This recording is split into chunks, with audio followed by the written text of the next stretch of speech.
यहाँ पे ये जो लास्ट वाला ही है।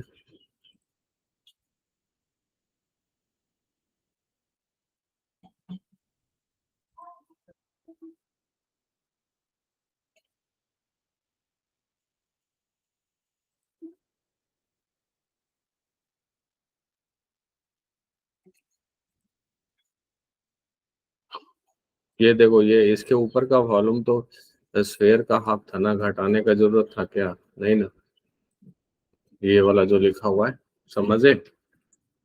सर नहीं हो रहा, बोलिए। जो देखो यहाँ पे जो वॉल्यूम लिखे थे ना हम लोग, ये जो वॉल्यूम लिखा था,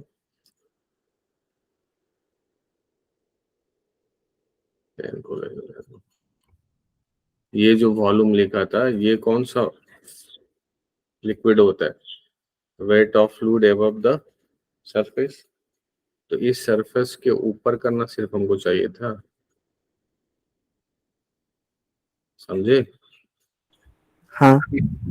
तो उसमें पूरे में से घटाने का जरूरत है क्या? नहीं। यहाँ पे इसको सुधार लोगे।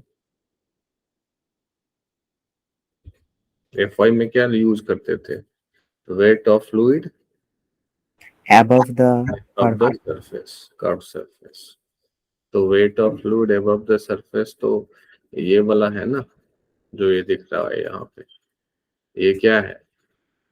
स्फीयर का हाफ पोर्शन है, तो 2/3 times pi R cube times ही है, तो वॉल्यूम घटाने की जरूरत है क्या? नहीं ना, समझ गए? Yes sir. वो हम लोग इतना में से लेके ये वाला पोर्शन से लेके घटा रहे थे, ये पोर्शन से लेके घटाने की जरूरत है क्या? नहीं। हमको तो इतना तो मालूम ही है, इस यही तो है वेट ऊपर में, तो उसको एक सुधार लो। मैं अभी देखा तो बैठा था तो सेट कर रहा था, तो अभी देखा तो ये गड़बड़ देखी। ठीक है, समझ गए ना? हाँ सर। चलो आगे करते हैं, रिकॉर्डिंग भी कर ही दिया है। आज हम लोग स्पेशली एनर्जी पढ़ेंगे, एनर्जी ऑफ फ्लूइड। आवाज जा रहा है ना ठीक से? हाँ। एनर्जी देखो, अभी मैकेनिकल में अगर देखोगे तो अभी तक हम लोग दो एनर्जी पढ़ चुके हैं, काइनेटिक एनर्जी और पोटेंशियल एनर्जी। अगर कोई मास तुम्हारा, मान लो डीएम मास या एनर्जी, टाइप्स ऑफ एनर्जी देख लेते हैं हम लोग सबसे पहले। मान लो ये फ्लूइड है, तो बता, फ्लूइड फ्लो कर रहा है और किसी भी टाइम पे हमारा कंसर्न है इतना फ्लूइड का, इतना फ्लूइड फ्लो कर रहा है तुम्हारा v स्पीड से। मास सपोज एम है इसका, तो काइनेटिक एनर्जी कितना बोलोगे? काइनेटिक एनर्जी कितना बोलेंगे हम? Half M B. Kinetic energy क्या बोलेंगे? Half M V square.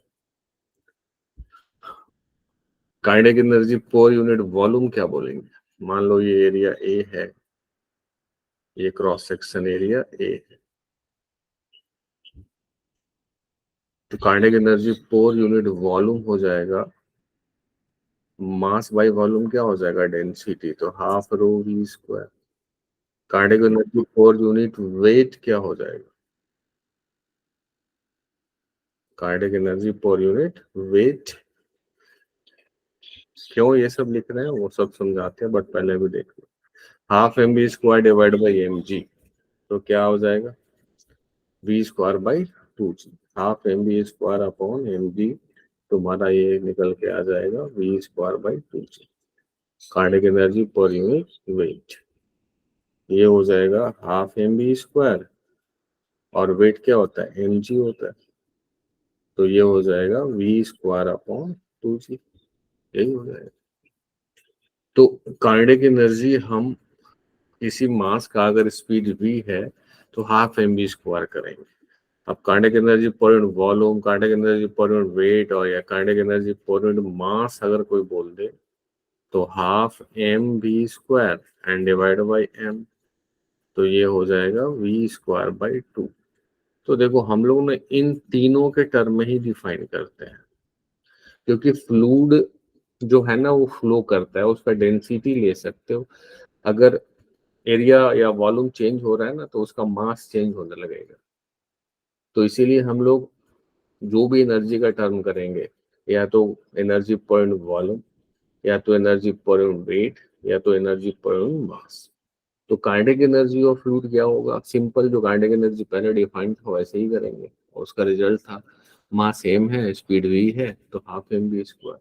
But पहले जो ब्लॉक का ना मास फिक्स रहता था, अभी फ्लूइड ना फ्लो करेगा, फ्लूइड फ्लो करेगा, किसी पाइप से फ्लो कर रहा है, मान लो एरिया कांस्टेंट है, तब तो मास भी कांस्टेंट ही रहेगा, लेकिन ड्यूरिंग द फ्लो वो आ रहा है जा रहा है, तो उसमें हम density wise half rho V square या V square by two G, जहाँ मास नहीं दिखे, या वी स्क्वायर बाई टू, ये तीनों में मास दिख रहा है नहीं, तो ये तीनों वाइज ही हम लोग डिफाइन करते हैं। और साथ में कोई भी एनर्जी पर वेट को ना हम लोग हेड बोलते हैं। अगर हमको हेड एक टर्म है, टेक्निकल टर्म है हेड, ये कोई भी एनर्जी है तो एनर्जी पर यूनिट वॉल्यूम को बोला जाता है। एनर्जी पर यूनिट वॉल्यूम को हम लोग बोलते हैं हेड।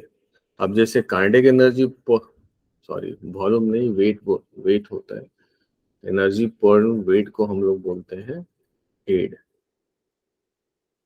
तो काइनेटिक एनर्जी पर वेट हो गया, ये वाला टर्म हो गया तुम्हारा काइनेटिक हेड, इसका नाम हो जाएगा काइनेटिक हेड। टेक्निकल टर्म में कभी दे सकते हैं, तो उससे गड़बड़ाएंगे नहीं, पूछ देगा कभी कि काइनेटिक हेड कितना हो गया, तो काइनेटिक एनर्जी पर वेट काइनेटिक हेड हो जाएगा। तो जैसे हमने काइनेटिक एनर्जी ये देखा, ये हमने फ्लूइड का कौन सा टर्म देखा, ये हमने फ्लूइड का काइनेटिक एनर्जी वाला टर्म देखा, kinetic energy of fluid, kinetic energy of fluid, ये हमने काइनेटिक एनर्जी ऑफ फ्लूइड देखी।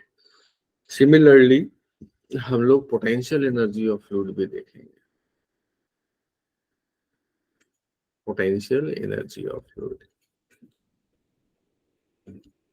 एनर्जी ऑफ फ्लूइड, उसको भी देखेंगे हम लोग। तो पोटेंशियल एनर्जी जैसे पहले हम लोग डिफाइन किए थे, अभी भी वही, जैसे मान लो कि इतना सारा कंसर्न है तुम्हारे पास, इसका ही मास m है, और ये रेफरेंस लेवल मान लो ये ले लिया, ये रेफरेंस लेवल, और ये रेफरेंस लेवल से हाइट है h। तो यहाँ पे पोटेंशियल एनर्जी जो हो जाएगा u, वो क्या लिखना पसंद करोगे, mgh, ये हो गया पोटेंशियल एनर्जी। अब पोटेंशियल एनर्जी पर यूनिट वॉल्यूम, वॉल्यूम से डिवाइड कर दोगे तो मास बाय वॉल्यूम क्या होता है, रो, तो रो जी एच आ गया। अब पोटेंशियल एनर्जी पर यूनिट वेट, पर यूनिट वेट, तो इसमें mg से डिवाइड कर दोगे तो क्या बन जाएगा, h। पोटेंशियल एनर्जी पर यूनिट मास, मास में अगर इसमें m से डिवाइड कर दोगे तो क्या हो जाएगा, gh। तो यहाँ पे भी ये तीनों पॉइंट वॉल्यूम, पॉइंट वेट या पॉइंट मास ही डिफाइंड होगा। और यहाँ पे भी जो ये देख रहे हो, इसका नाम हो जाएगा स्टैटिक हेड, इसको बोला जाता है स्टैटिक हेड, इसको बोल देंगे हम लोग static head, STATIC, static head. अब एक और यहाँ पे फ्लूइड के पास एनर्जी आ जाएगी, काइनेटिक एनर्जी मोशन से हो गया, potential energy by virtual of configuration होगा। यहाँ पे एक और टाइप का एनर्जी आ जाता है जिसको हम लोग बोलते हैं प्रेशर एनर्जी। यहाँ पे एक और एनर्जी आएगा जिसका नाम हो जाएगा प्रेशर एनर्जी। क्यों प्रेशर एनर्जी हो गया, क्योंकि एनर्जी क्या होता है, कैपेसिटी टू डू वर्क, यही एनर्जी पढ़ते हो, यही डिफाइन किया था 9th क्लास में भी, 11 में भी हम लोग वर्क पावर एनर्जी में डिफाइन किए थे एनर्जी को। Capacity to do work is defined as energy. Motion है तो वर्क करने की कैपेबिलिटी है, पोटेंशियल है तो वर्क करने की कैपेबिलिटी है। उसी तरह अगर प्रेशर है ना, फ्लूइड में प्रेशर इंपॉर्टेंट है, प्रेशर है तो प्रेशर से फोर्स आ जाएगा, और फोर्स ही तो वर्डन करता है, फोर्स ही तो वर्डन करता है। तो अगर हम वर्डन का कैपेबिलिटी देखें, जैसे मान लो अगर यही फ्लूइड है, फ्लूइड फ्लो कर रहा है, ये हमने एक एरिया ले लिया यहाँ पे ऐसे, ये हमारा एरिया ए है, अब अगर मान लो यहाँ का प्रेशर P है तो इधर में ना एक फोर्स लग रहा होगा, इधर में एक फोर्स लग रहा होगा। इस F का वैल्यू हम क्या बोल देंगे, P मल्टीप्लाई एरिया, ये बोल देंगे।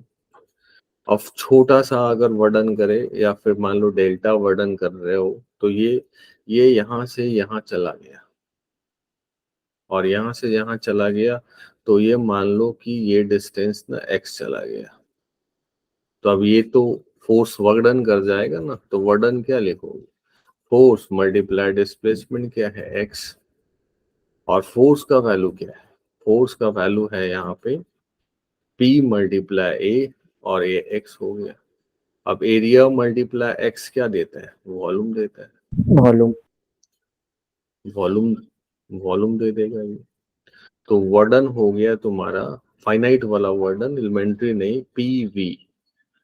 फाइनाइट वर्डन अगर हम देखेंगे तो इसी को बोल देते हैं हम लोग प्रेशर एनर्जी, प्रेशर एनर्जी। अब हम लोग ब्लॉक में नहीं लेते थे, ब्लॉक में इसलिए नहीं ले, जैसे मान लो एयर में हम लोग बॉडी में प्रॉब्लम करते थे तो एक ब्लॉक है, वो half M B square kinetic है, पोटेंशियल है mgh, कभी भी वहाँ प्रेशर एनर्जी नहीं लिया। इसलिए नहीं लिया क्योंकि ब्लॉक अगर इन्वायरमेंट में रखा हुआ है तो चारों तरफ तो प्रेशर सेम ही है, तो प्रेशर सेम ही है तो कभी भी वर्डन आएगा निकल के, नहीं आएगा। अब फ्लूइड फ्लो कर रहा है ना, तो उसमें एक तरफ प्रेशर अलग होता है, फ्लूइड के अंदर में एटमॉस्फेरिक प्रेशर तो कांस्टेंट बाहर में लेते हैं हम लोग, अब अंदर में है तो फ्लूइड के एक साइड में हो सकता है प्रेशर ज्यादा हो, दूसरे साइड में प्रेशर कम हो, तो due to that pressure change होता ही है, प्रॉपर्टी है फ्लूइड का प्रेशर चेंज का।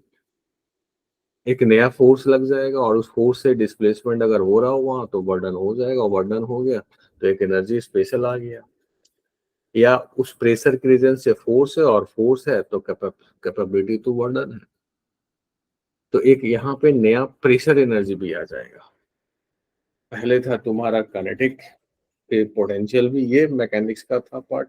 हम लोग प्रेशर एनर्जी पहले नहीं लिए थे, लेकिन जब भी फ्लूइड है ना तो फ्लूइड में प्रेशर एनर्जी भी आ जाएगा, क्योंकि जो कैपेबिलिटी टू वर्क है बाय वर्च्यू ऑफ प्रेशर भी यहाँ जनरेट हो जाता है। तो अब प्रेशर एनर्जी पर वॉल्यूम भी लिखेंगे, हम पहले तो प्रेशर एनर्जी जान गए क्या होता है, अब हम लोग यहाँ पे प्रेशर एनर्जी पर वॉल्यूम भी लिखेंगे। तो प्रेशर PRE लिख देता हूँ क्योंकि पी प्रेशर एनर्जी पर यूनिट वॉल्यूम, प्रेशर एनर्जी पर यूनिट वॉल्यूम। तो ये क्या हो जाएगा, ये हो जाएगा तुम्हारा P multiply V divide by V, क्या हो जाएगा, P हो जाएगा बस। फिर प्रेशर एनर्जी पर यूनिट वेट, अगर ये कोई बोल दिया तो PV डिवाइड बाई mg, तो P बाई रो जी हो जाएगा, mg वॉल्यूम को डिवाइड कर दो तो P बाई रो जी हो गया। फिर अगर कुछ इन्हें बोल दिया कि प्रेशर एनर्जी पर यूनिट मास, मास बोल दिया तो मास से मास बाय वॉल्यूम रो हो जाएगा, तो P बाई रो हो जाएगा। यहाँ पे इसको हम लोग बोलेंगे फिर से प्रेशर हेड, इसको हम लोग नाम दे देंगे प्रेशर हेड। तो हमने पढ़ लिया काइनेटिक हेड, स्टैटिक हेड और प्रेशर भी हेड। हेड क्या होता है वो ऊपर में सीखा है कि कोई भी एनर्जी जो है point weight that is technically in fluid defined as head. अगर स्टैटिक है मतलब पोटेंशियल है तो पोटेंशियल स्टैटिक हेड बोल दो या पोटेंशियल हेड बोल दो, काइनेटिक है काइनेटिक हेड, प्रेशर है प्रेशर हेड। तो अब जो फ्लूइड के पास एनर्जी है, जो एनर्जी का काम करने वाले हैं हम लोग, तो fluid have three types of energy, kinetic, potential as well as pressure.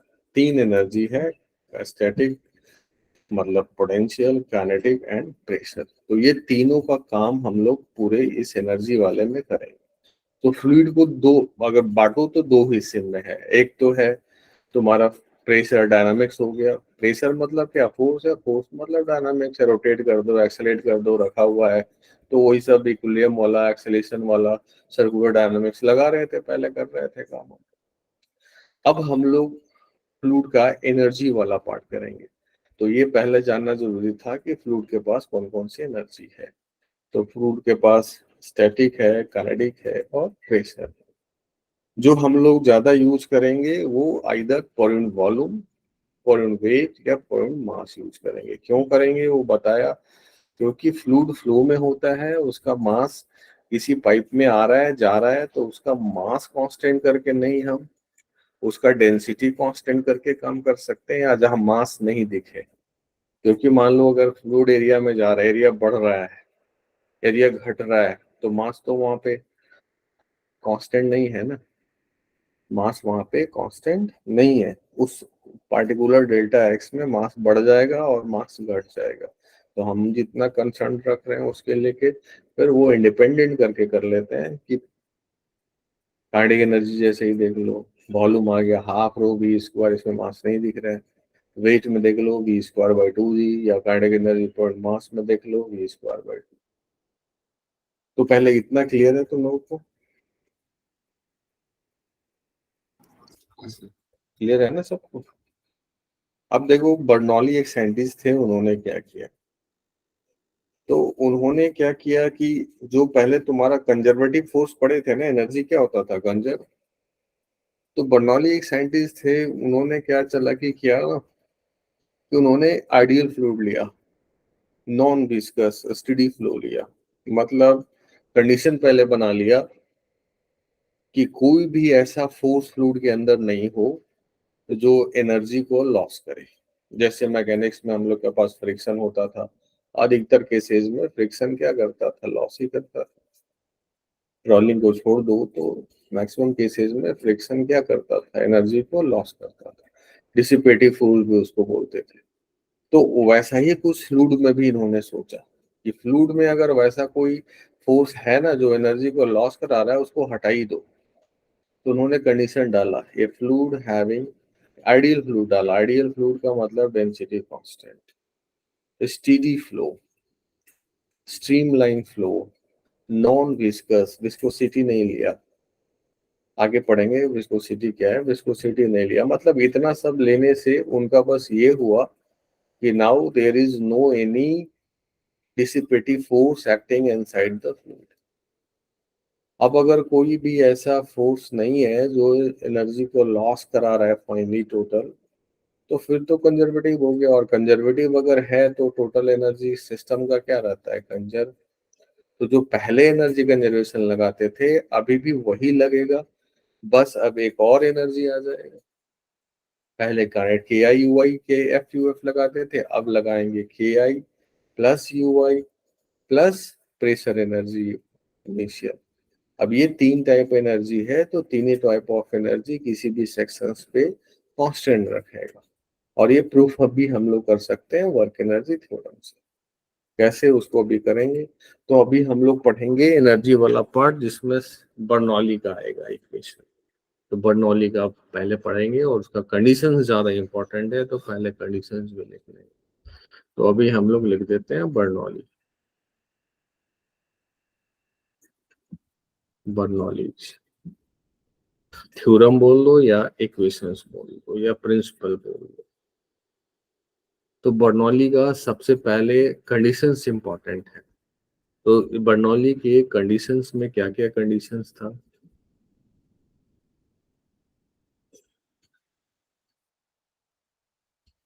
Bernoulli की कंडीशन में सबसे पहला कंडीशन था आइडियल फ्लूइड।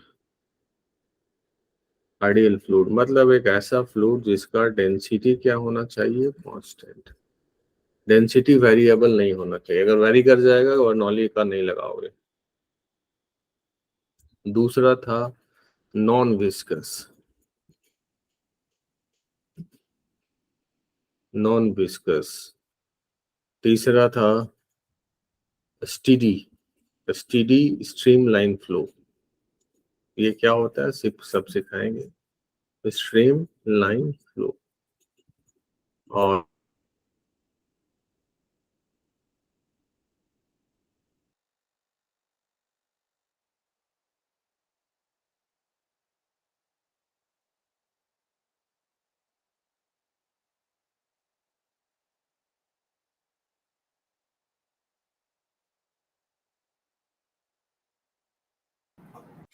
सर आपकी आवाज नहीं आ रही।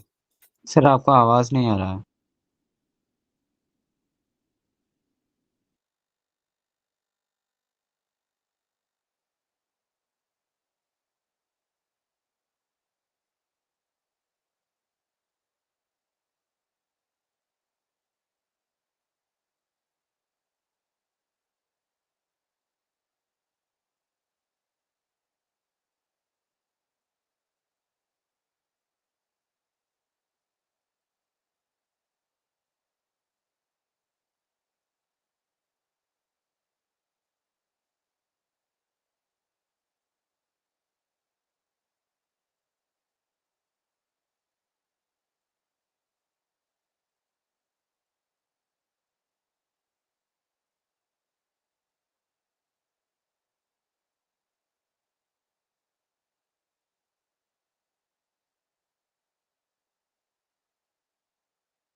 सब लोग हो ना, लाइट कट गया था। आवाज आ रहा है? हाँ सर आ रहा है। हाँ सर। तो देखो, कंडीशन इसलिए बता रहा हूँ पहला, क्योंकि ये कंडीशंस पे ही प्रॉब्लम ज्यादा कर देता है, वहीं फंसा। तो आइडियल मतलब डेंसिटी कांस्टेंट, नॉन विस्कस। अब नॉन विस्कस विस्कोसिटी पढ़ाएंगे, जैसे फ्लूइड का ये लेयर है, दूसरा लेयर ये है। तो ऐसे मान लो ऊपर वाला ऐसे जाएगा ना, तो नीचे वाला उसको अपोज करता है, ऐसे लाइक फ्रिक्शन, जो आगे पढ़ेंगे हम लोग। तो वो भी नहीं होना चाहिए, नॉन विस्कस बोल दिया। स्टीडी स्ट्रीमलाइन, दो फ्लो होता है, एक टर्बुलेंट फ्लो बोलते हैं और एक स्ट्रीमलाइन फ्लो बोलते हैं। स्ट्रीमलाइन मतलब जैसे मान लो डेड रिवर है, बहुत कांस्टेंट स्पीड से सब मूव कर रहा है फ्लूइड का पार्टिकल, तो उसको बोला गया स्टीडी स्ट्रीमलाइन फ्लो। अब जैसे मान लो यहीं पे डीवीसी में डोर है, फटक है, हाइड्रोलिक टरबाइन बना हुआ है, तो जैसे ही वो डोर खुलता है, वैसे ही जो फ्लूइड का फ्लो देखोगे, इधर उधर इधर उधर सब फ्लो कर रहा है। तो वैसा फ्लो नहीं चाहिए, उसको बोलते हैं टर्बुलेंट फ्लो, जो रेनॉल्ड नंबर से होता है। रेनॉल्ड नंबर का value rho V by eta होता है। अगर 1200 से ज्यादा है तो टर्बुलेंट है, 1200 1000 से कम है तो स्टेडी है, और 1000 से 1200 के बीच है तो ट्रांजिशन है, जो सब आगे करेंगे हम लोग। अभी फिलहाल हमको जानना है कि fluid having constant density, non viscous, steady streamline flow, and E rotation steady streamline कर दोगे ना तो रोटेशन होगा नहीं, ई रोटेशनल फ्लो। एक्स्ट्रा मैं डाल दे रहा हूँ, स्टेडी स्ट्रीमलाइन करोगे तो कभी रोटेशन करेगा ये, अगर इतना है तो जाके बर्नौली लगेगा, अदरवाइज नहीं लगेगा। तो बर्नौली ने बोला क्या, बर्नौली ने ये बोला कि अगर ये है, ये कंडीशन है, तो कोई भी दो सेक्शन अगर है तुम्हारे पास, जैसे फ्लूइड का फ्लो हो रहा है, दो सेक्शन ले लिया, एक सेक्शन यहाँ है और दूसरा सेक्शन सपोज यहाँ पे 1 सेक्शन कर लो और यहाँ पे 2 सेक्शन कर लो। यहाँ पे फ्लूइड V1 से जा रहा है, यहाँ पे फ्लूइड V2 से जा रहा है। डिफरेंस लेवल ले लो, ये हाइट है H1, ये हाइट है H2, यहाँ का प्रेशर है P1, यहाँ का प्रेशर है P2। तो बोला जो तीनों जो एनर्जी जो जान रहे हो ना 1 और 2 पे कांस्टेंट होगा, कोई भी पर यूनिट वॉल्यूम वाला ही ज्यादा यूज कर लो। तो P1 प्लस हाफ रो V1 स्क्वायर प्लस पर यूनिट वॉल्यूम बोल रहे हैं तो mgh डिवाइड बाई वॉल्यूम क्या हो जाएगा, मास बाई वॉल्यूम हो जाएगा रो जी एच। ये H1 कर दो, ये 1 का हो गया। सिमिलरली 2 का करोगे तो P2 plus half rho V2 square plus rho G H2, ये सेम होगा। किसी भी दो सेक्शंस पे अगर विथ कंडीशंस लगाओगे तो ये कुछ नहीं है, वर्क एनर्जी थ्योरम ही है, स्पेशल फॉर्म कंजर्वेटिव वाला है, इसको प्रूव भी करेंगे हम लोग। या फिर ये बोल दो कि प्रेशर एनर्जी पूर्ण वॉल्यूम, काइनेटिक एनर्जी पूर्ण वॉल्यूम या पोटेंशियल एनर्जी पूर्ण वॉल्यूम का सेक्शन हमेशा किसी भी पोजीशन पे कांस्टेंट होगा। तो ये हमने लिख दिया है क्या, एनर्जी पर यूनिट वॉल्यूम, ये हमने लिखा है एनर्जी पर यूनिट वॉल्यूम। अगर इसी में कोई मान लो कि डिवाइड कर दे रहा है, जैसे 3 टर्म लाया था ना, डिवाइड कर दो रोजी से, तो ये हो जाएगा P बाई रोजी। रोजी से डिवाइड करने में चेंज होगा नहीं, क्यों, क्योंकि रो भी कांस्टेंट है और जी भी कांस्टेंट है, तो ये हो जाएगा V स्क्वायर बाई 2G और ये हो जाएगा H। ये constant divide by constant number, constant ही रहेगा। तो ये है क्या, half mv square divide by mg है। तो ये है तुम्हारा एनर्जी पर यूनिट वेट, वो भी एक ही बात है, कोई एनर्जी पर वेट लेगा तो भी सही है। तो ये बोलो या ये बोलो या एक और मास से बस डिवाइड कर लो, मतलब जी से अगेन मल्टीप्लाई कर दो, तो P by rho plus half V square, mass से डिवाइड कर दोगे बस, तो half M square V square by 2G। अच्छा ये mg से किया था ना, हाफ mv स्क्वायर, तो g से मल्टीप्लाई कर रहा है, तो V स्क्वायर बाई 2 प्लस mgh में मास से डिवाइड कर दो तो gh। अगर ऊपर वाले इक्वेशंस में देखोगे तो ऊपर वाला इस वाले इक्वेशंस में हमने क्या किया है, रो से ही डिवाइड किया है, तो ये आ क्या गया, ये आ गया एनर्जी पर यूनिट मास। तो तीनों में से कोई भी यूज कर सकते हो। अब ज्यादा ये वाला यूज करता हूं मैं, बुक में भी यही ज्यादा यूज रहता है। तो बर्नौली ने बोला कि अगर ऐसा कंडीशन है फ्लूइड का, तो किसी भी सेक्शंस पे पोटेंशियल एनर्जी, काइनेटिक एनर्जी और प्रेशर एनर्जी का सम कांस्टेंट रहने वाला है, वो चेंज नहीं करेगा और करेगा भी नहीं। क्यों नहीं करेगा, क्योंकि हम लोग जानते थे पहले मैकेनिक्स में कि अगर एक्सटर्नल में कोई डिसिपेटिव फोर्स नहीं लग रहा है, कोई ऐसा फोर्स नहीं है जो एनर्जी को लॉस करा रहा है, तो एनर्जी कांस्टेंट रहेगा। एक बढ़ेगा तो दूसरा घटेगा, दूसरा घटेगा तो पहला बढ़ेगा, यही होता था। तो वहां पे प्रेशर एनर्जी नहीं लेते थे, यहाँ पे प्रेशर एनर्जी हम लोग अब लेंगे। हाँ, और साथ में अगर यहाँ पे प्रेशर चेंज नहीं करे, प्रेशर चेंज नहीं करे, जैसे मान लो कि एक फ्लूइड का एक बबल है या फ्लूइड का एक स्फेयर है, उसको ऊपर से नीचे से गिरा रहे हो, तो सब जगह पी नॉट अगर प्रेशर है तो बस वही आएगा, एच डेप्थ पे आने पे √2gh वेलोसिटी जनरेट कर जाएगा। तो जो पहले वाला यूज करते थे, loss in potential energy, gain in kinetic energy, अगर एक कांस्टेंट है, प्रेशर चेंज नहीं कर रहा है, तब तो पूरा का पूरा मैकेनिक्स वाला जो था काइनेटिक और पोटेंशियल वही लगा लेंगे। लेकिन अगर कहीं प्रेशर चेंज हो रहा है तो फिर तीनों का समेशन हम कांस्टेंट लेंगे। तो इसका प्रूफ जैसे देख लो, उसके बाद एप्लीकेशंस करेंगे। तो पहले बर्नौली है क्या, वो क्लियर है सबको अभी? इसके बाद इसका प्रूफ देख लो। सर मतलब वो Bernoulli theorem basically energy conservation theorem है, लेकिन फ्लूइड्स के लिए। हाँ, फ्लूइड्स के लिए ये है क्या? कोई बोलेगा बर्नौली प्रिंसिपल किस पे वर्क करता है, तो क्या बोलेंगे? क्या है ये? Conservation of energy.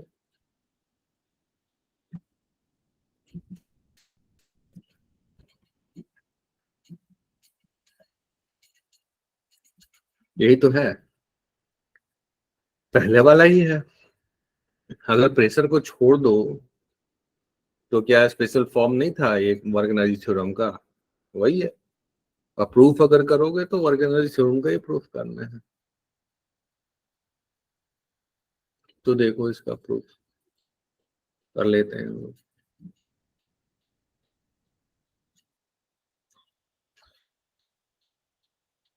प्रूफ पूछेगा नहीं, हाँ हो सकता है स्कूल स्कूल में पूछ दे तो, बट इधर इसलिए कर रहा हूँ क्योंकि उससे ज्यादा तुम्हारा क्लियर होगा कि आखिर कैसे आया बर्नौली।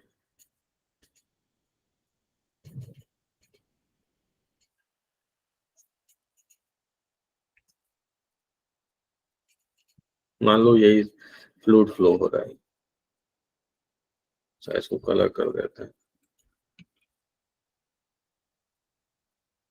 सपोज इसी में फ्लूइड का फ्लो हो रहा है, फ्लूइड का कोई सा भी कलर ले लो, सपोज यही है फ्लूइड का कलर।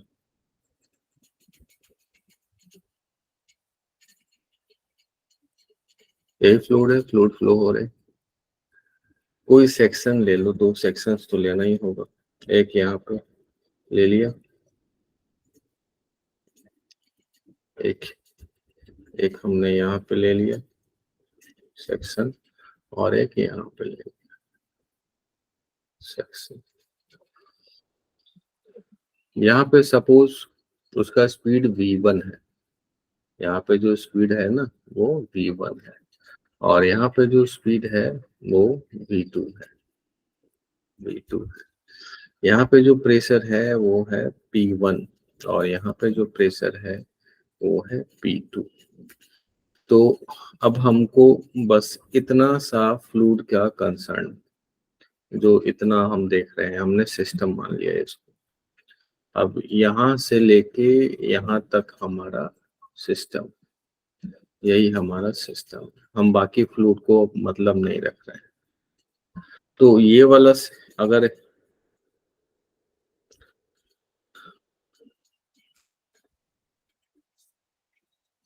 हाइट ले लेते हैं हम लोग और क्या ले लेते हैं, हाइट। तो एक रेफरेंस लेवल का जरूरत पड़ेगा, तो सपोज यहाँ हॉरिजॉन्टल में ले लेते हैं।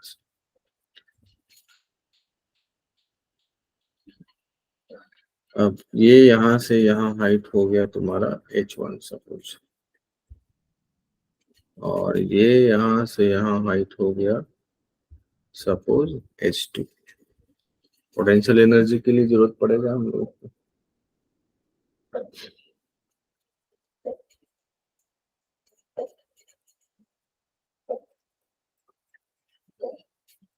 यहाँ पे अगर फोर्स देखोगे तो यहाँ पे फोर्स लगेगा P1 मल्टीप्लाई एरिया, यहाँ पे फोर्स लगेगा P2 मल्टीप्लाई एरिया।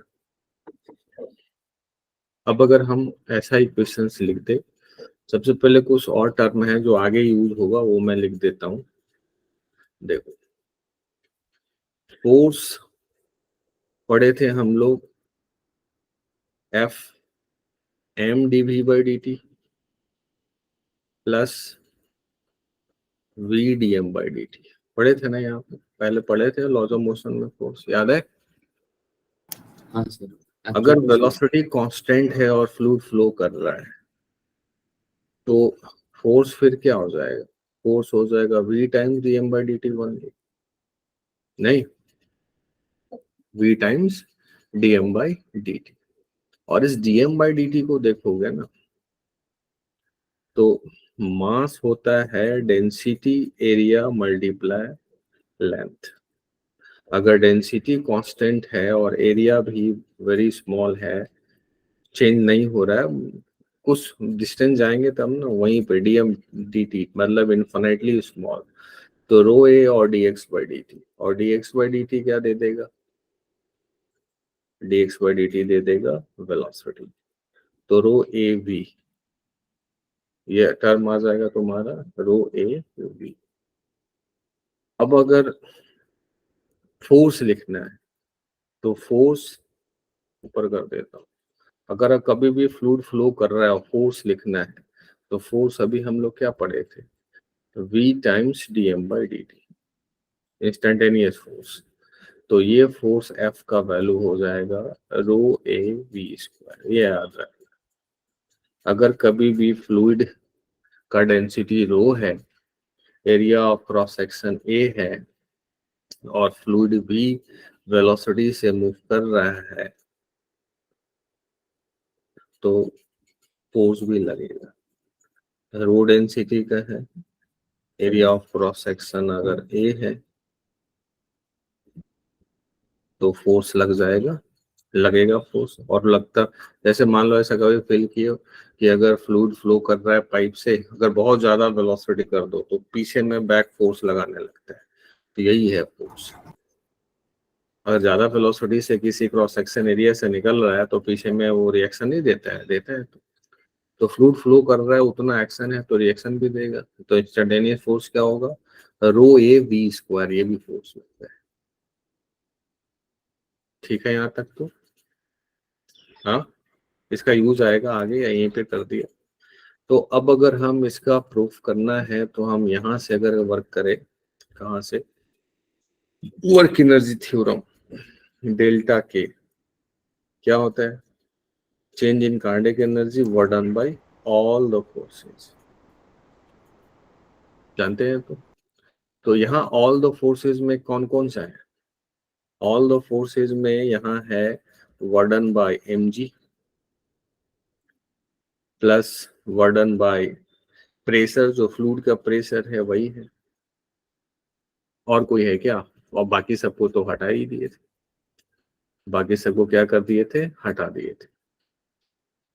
तो हम लोग डेल्टा के लिख सकते हैं, या इसी को स्मॉल कर दो तो D K is equal to D W work done by G, मतलब gravity, plus D W work done by pressure.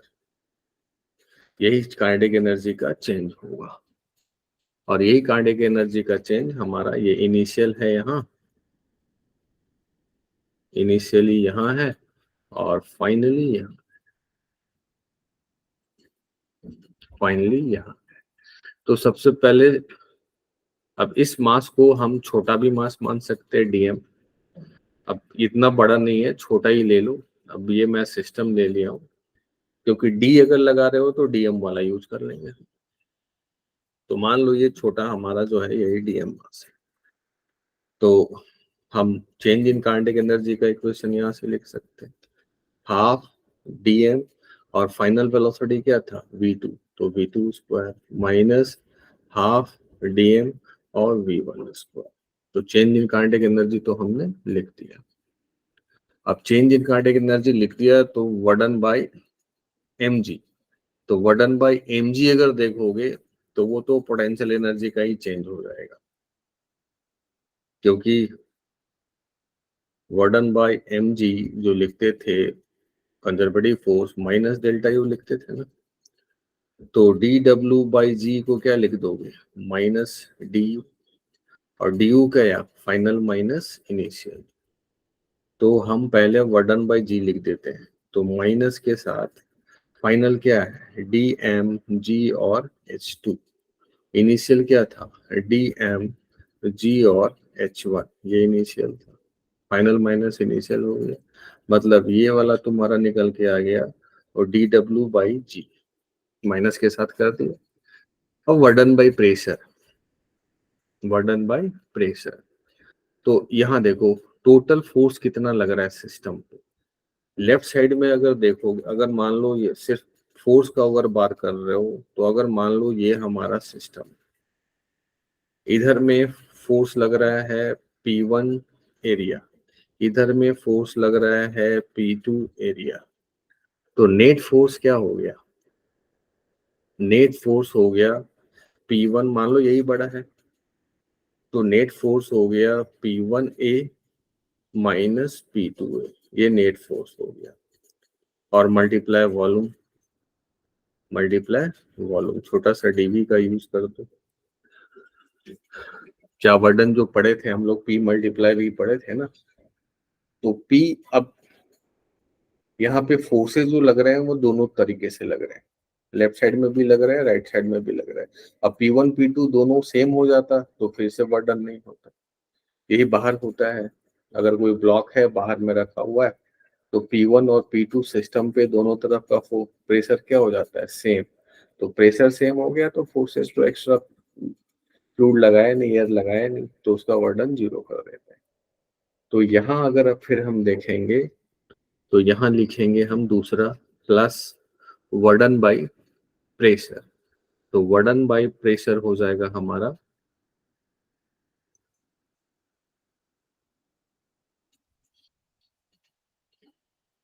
P1 area बाहर ले लेते हैं, P1 ए अभी लिख दो माइनस P2A मल्टीप्लाई वॉल्यूम, छोटा सा है तो dV लिख देता हूं मैं, dV, ये लिख दिया। यहां तक क्लियर सबको? बोलो।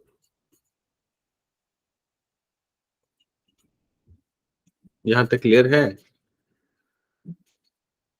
हाँ सर। ये वाला जो है तुम्हारा dW बाई प्रेशर है।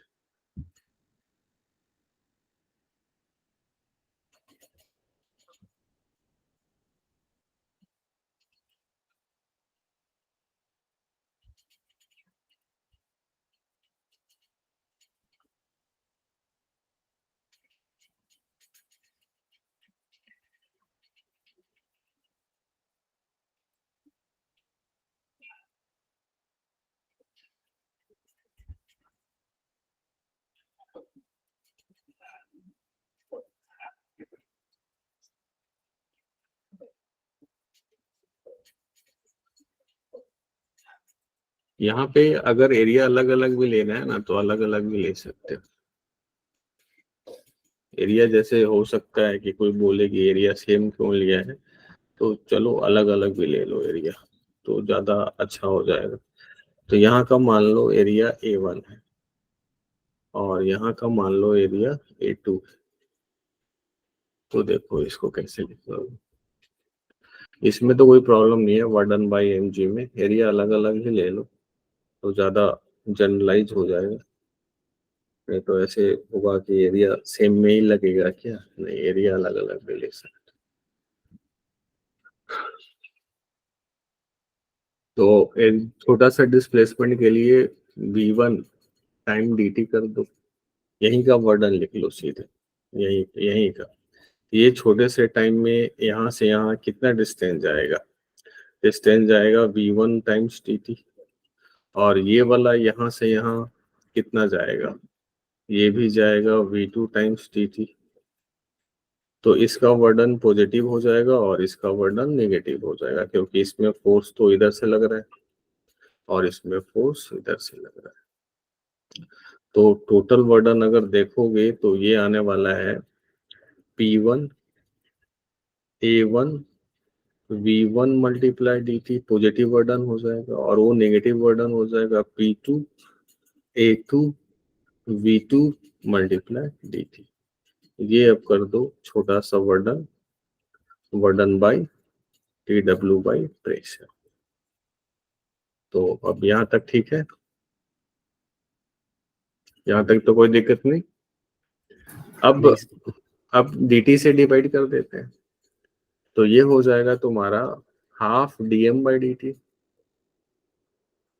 Times V2 square minus half dm by dt times V1 square और ये आ जाएगा minus dm/dt g times H2 और plus dm/dt g times H1 और ये हो जाएगा P1 A1 V1 minus P2 A2 V2 P1 A1 V1 और ये dm/dt क्या देगा? dm/dt देगा अभी जो बताया। dm/dt क्या देता है? देखो यहाँ पे रो ए बी देता है, रो ए बी, ये तुम्हारा dm/dt रो ए बी देगा। तो और वो इक्वेशन ऑफ कॉन्टिन्यूटी में कंजर्व भी आता है, तो dm/dt को हम कांस्टेंट भी कर सकते हैं। और अगर तुम देखो a1 v1 जो है a1 v1 वो तुम्हारा, जैसे अगर dm/dt को हम लोग लिखे थे तो था रो ए वी। अब उस पोजीशन का a1 v1 क्या देगा? वो देगा dm/dt डिवाइड बाई रो। किसी भी पोजीशन का a1 v1 क्या देगा? dm/dt डिवाइड बाई रो। तो यहाँ पे भी p1 बाई रो है। आगे मैं करूंगा इक्वेशन ऑफ कॉन्टिन्यूटी में ये फिक्स होता है कि dm/dt मास पर यूनिट टाइम ना फ्लूइड में कांस्टेंट होता है। किसी भी अगर पाइप से होके फ्लूइड जा रहा है, इसको बोला जाता है इक्वेशन ऑफ कॉन्टिन्यूटी। आगे लिखेंगे अभी, तो कटाव नहीं तो फिर dm/dt को भी लिख सकते हैं। कांस्टेंट है तो कांस्टेंट है, तो देखो यहाँ पे हम कांस्टेंट टर्म को कटा सकते हैं। इससे घटा दो, इससे घटा दो, इससे घटा दो, और ये वाला जो टर्म है a1 v1, a1 v1 कुछ और नहीं, ये है dm/dt और डिवाइड बाई रो। और a2 v2 कुछ नहीं है, ये भी है dm/dt एंड डिवाइड बाई रो। तो फिर से हमारा dm/dt कट जाएगा, तो ये बचा क्या? 1/2 v2 square minus 1/2 v1 square is equal to minus g times H2 plus g times H1 plus P1 divide by rho और माइनस P2 डिवाइड बाई रो। अब इसी को थोड़ा रीअरेंज कर लो इधर उधर। सर प्लस जी टाइम्स H2 नहीं होगा? हम लोग देखो यहाँ पे इक्वेशन, ये ब्रैकेट टर्म है ना,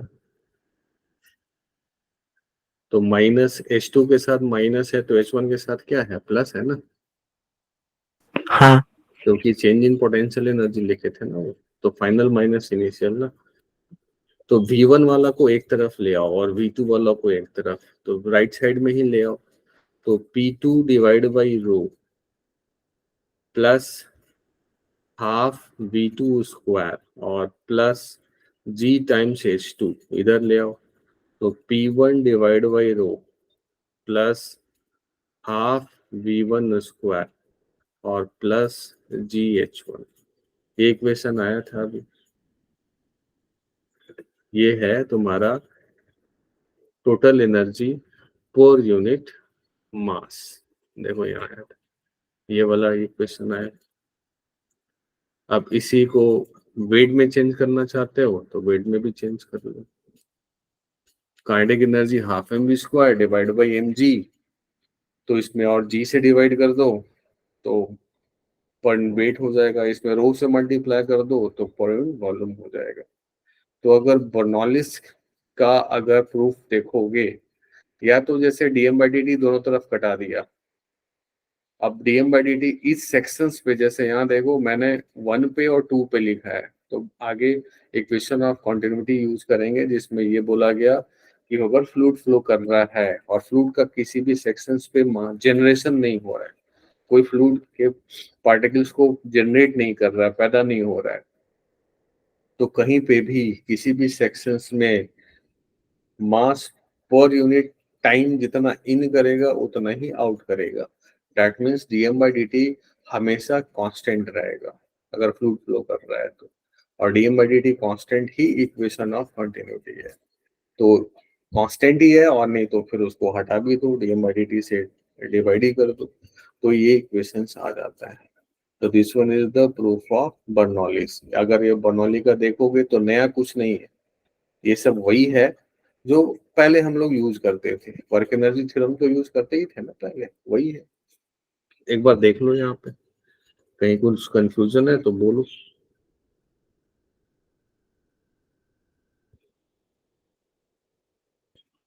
ठीक है, हाँ सर ठीक है। तो अब इसका एप्लीकेशंस, हमको इसका प्रूफ का ज्यादा जरूरत नहीं है, हमको यही ऊपर वाला जो तीनों इक्वेशन है ना, एनर्जी को समझ गए, ये सब समझ गए, कब लगता है ये सब समझ गए, तो उसको एप्लीकेशंस में अब हम लोग लाएंगे, कैसे अप्लाई करते हैं। तो सबसे पहले इक्वेशन ऑफ कॉन्टिन्यूटी लिख ही देते हैं। तो देखो इक्वेशन ऑफ कॉन्टिन्यूटी क्या है। बर्नौलीज थ्योरम किस पे वर्क करता है? एनर्जी कंजर्वेशन पे। इक्वेशन ऑफ कॉन्टिन्यूटी ये वर्क करता है, dm by dt कांस्टेंट होगा, किसी भी सेक्शंस पे मास पर सेकंड इन और मास पर सेकंड आउट ऑलवेज कांस्टेंट होगा। तो जैसे देखो ये क्या बोलता है, ये बोलता है कि मान लो फ्लूइड फ्लो हो रहा है, फ्लूइड फ्लो हो रहा है, और फ्लूइड अगर फ्लो हो रहा है तो किसी भी सेक्शंस पे हमारा फ्लूइड जो फ्लो हो रहा है, मान लो दो सेक्शंस ले लो, एक सेक्शन हमने यहाँ लिया, एक सेक्शन यहाँ लिया और एक सेक्शन यहाँ लिया। यहाँ पे एरिया है सपोज A1 और यहाँ पे एरिया है सपोज A2। यहाँ का वेलोसिटी है V1, यहाँ का वेलोसिटी है V1 और यहाँ का वेलोसिटी है V2। ये V1 पकड़ लो और ये V2 पकड़ लो। तो dt टाइम में वो कितना जाएगा? dt टाइम में ये वाला जो सेक्शन है और वो यहाँ से यहाँ चला जाएगा V1 टाइम्स dt, जो अभी ऊपर काटे है ना वही लिखने वाला, और ये dt टाइम में ये यहाँ से यहाँ चला जाएगा V2 टाइम्स dt। तो अगर हम लोग देखें कि मास इन और mass out and divide by time, और इधर भी डिवाइड बाय टाइम, तो वो दोनों क्या होगा? सेम होगा।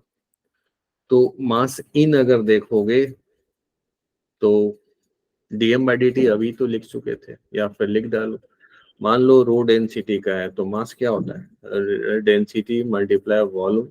तो वॉल्यूम क्या हो गया? एरिया A1 और लेंथ हो गया तुम्हारा V1 times dt and divide by dt, पर सेकंड हो गया।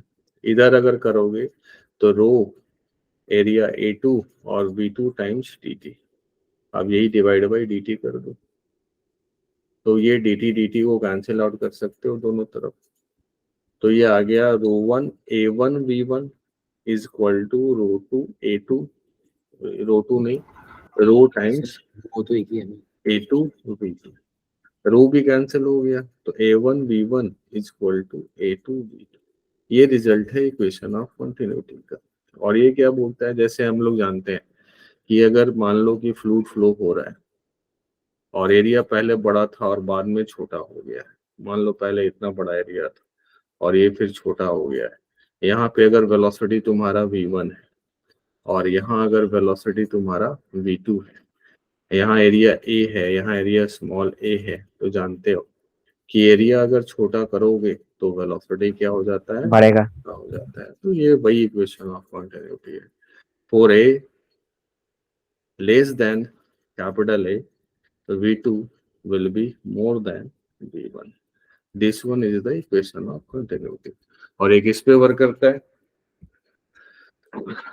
dm by dt equal to constant. by dt conservation of mass पर सेकेंड, कॉन्फाइंड फ्लूइड है जितना मास पर सेकंड इन करेगा उतना ही मास पर सेकंड आउट करेगा। अब इसी को मैंने A1V1 मल्टीप्लाई dt को हमने dm लिख दिया था। देखो यहाँ पे A1V1 को हमने लिख दिया था dm/dt। यहाँ देखो A1V1 को हम लोग लिख सकते हैं ना dm/dt। रो लगा दो तो रो दो दोनों तरफ सेम ही है, तो ये dm/dt आया। उसको पहले यहाँ पे भी हम लोगों ने प्रूव कर लिया था। देखो dm/dt is equal to A1V1 multiply rho, तो यहाँ पे हमने उसी को कन्वर्ट कर दिया था। A1V1 dm/dt, A1V1 हो गया dm/dt रो, तो dm/dt और रो लिख दिया। और dm/dt कांस्टेंट ही होता है फ्लूइड में हमेशा, तो उसी को हमने वहाँ कैंसिल आउट कर लिया था इसी इक्वेशन ऑफ कंटिन्यूटी को। और इक्वेशन ऑफ कंटिन्यूटी वर्क करता है सिंपली। अब इसी को जैसे मान लो कि अगर एरिया चेंज भी अगर हो जा रहा है, जैसे जैसे देखो मान लो स्प्लिट कर जा रहा है, एक जगह से दो जगह में बढ़ जा रहा है। मान लो कि अब ऐसे गया फ्लूइड और यहाँ पे इधर से निकल गया, यहाँ पे ऐसे निकल गया और यहाँ पे भी ऐसे निकल गया और यहाँ पे ऐसे स्प्लिट हो गया, ऐसा हो गया। यहाँ पे A है, यहाँ पे V है, यहाँ पे A1 है और यहाँ पे V1 है, यहाँ पे A2 है और यहाँ पे V2 है। तो इन कितना हुआ, dm/dt in is equal to क्या लिखोगे, dm/dt आउट, यही तो लिखना होता है। तो इन कहाँ से कर रहा है, बस यहाँ से तो कर रहा है। तो AV is equal to A1V1 plus A2V2, यही यूज कर लेंगे। बोलो कैसे किया सर, तो थोड़ा सा एक लाइन और बढ़ जाओ। एक लाइन और क्या है, इन कितना हुआ, ये dt टाइम में ये कितना चला जाएगा, ये चला जाएगा V मल्टीप्लाई dt। तो इन कितना हो गया, रो डेंसिटी में मास मल्टी वॉल्यूम से मल्टीप्लाई कर दो, तो वॉल्यूम हो गया V dt मल्टीप्लाई एरिया और डिवाइड बाय dt कर दो। फिर बाद में रो V1 dt हो गया लेंथ और एरिया से मल्टीप्लाई कर दो, A1 डिवाइड कर दो dt से, और प्लस रो फिर से V2 dt और A2 से डिवाइड मल्टीप्लाई कर दो, फिर dt से डिवाइड कर दो। तो देखो dt dt चला गया, रो कांस्टेंट ही है, रो भी चला गया, तो बचा क्या, यही बचा AV is equal to A1V1 plus A2V2, ये बच गया। तो ये सीधे यूज कर सकते हो। अगर फ्लूइड तुम्हारा स्प्लिट भी कर रहा है, दो सेक्शंस में अगर फ्लूइड चला गया, तो वहां पे भी ये टर्म आराम से यूज कर सकते हो। जैसे ये देखो फ्लूइड ऐसे आया था और स्प्लिट कर गया दो, तो यहाँ पे भी आराम से लिख सकते हो। ये भी क्लियर है इक्वेशन ऑफ कंटिन्यूटी। तो अब बर्नौली अगर है तो उसमें इक्वेशन ऑफ कंटिन्यूटी है ही। तो दोनों को यूज से एप्लीकेशंस देखो प्रॉब्लम का क्या क्या बोलता है। तो एप्लीकेशंस में अब हम लोग इसका काम करेंगे, बर्नौली के एप्लीकेशन। तो नेक्स्ट हम लोग करेंगे एप्लीकेशन।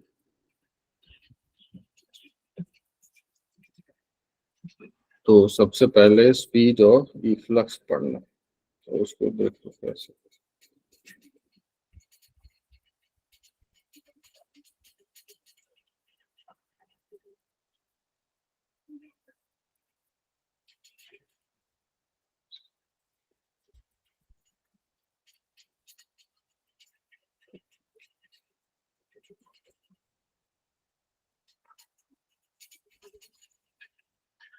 तो देखो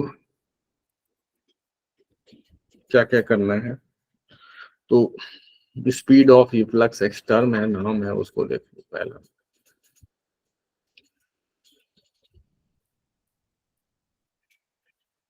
इफ्लक्स इसको क्या बोलते हैं, तो ये देखो क्या है। सपोज एक तुम्हारे पास टैंक है, टैंक ले लिया एक, टैंक में मान लो फ्लूइड है, फ्लूइड ले लो, फ्लूइड मान लो यहाँ से ये सब फ्लूइड का सेक्शन,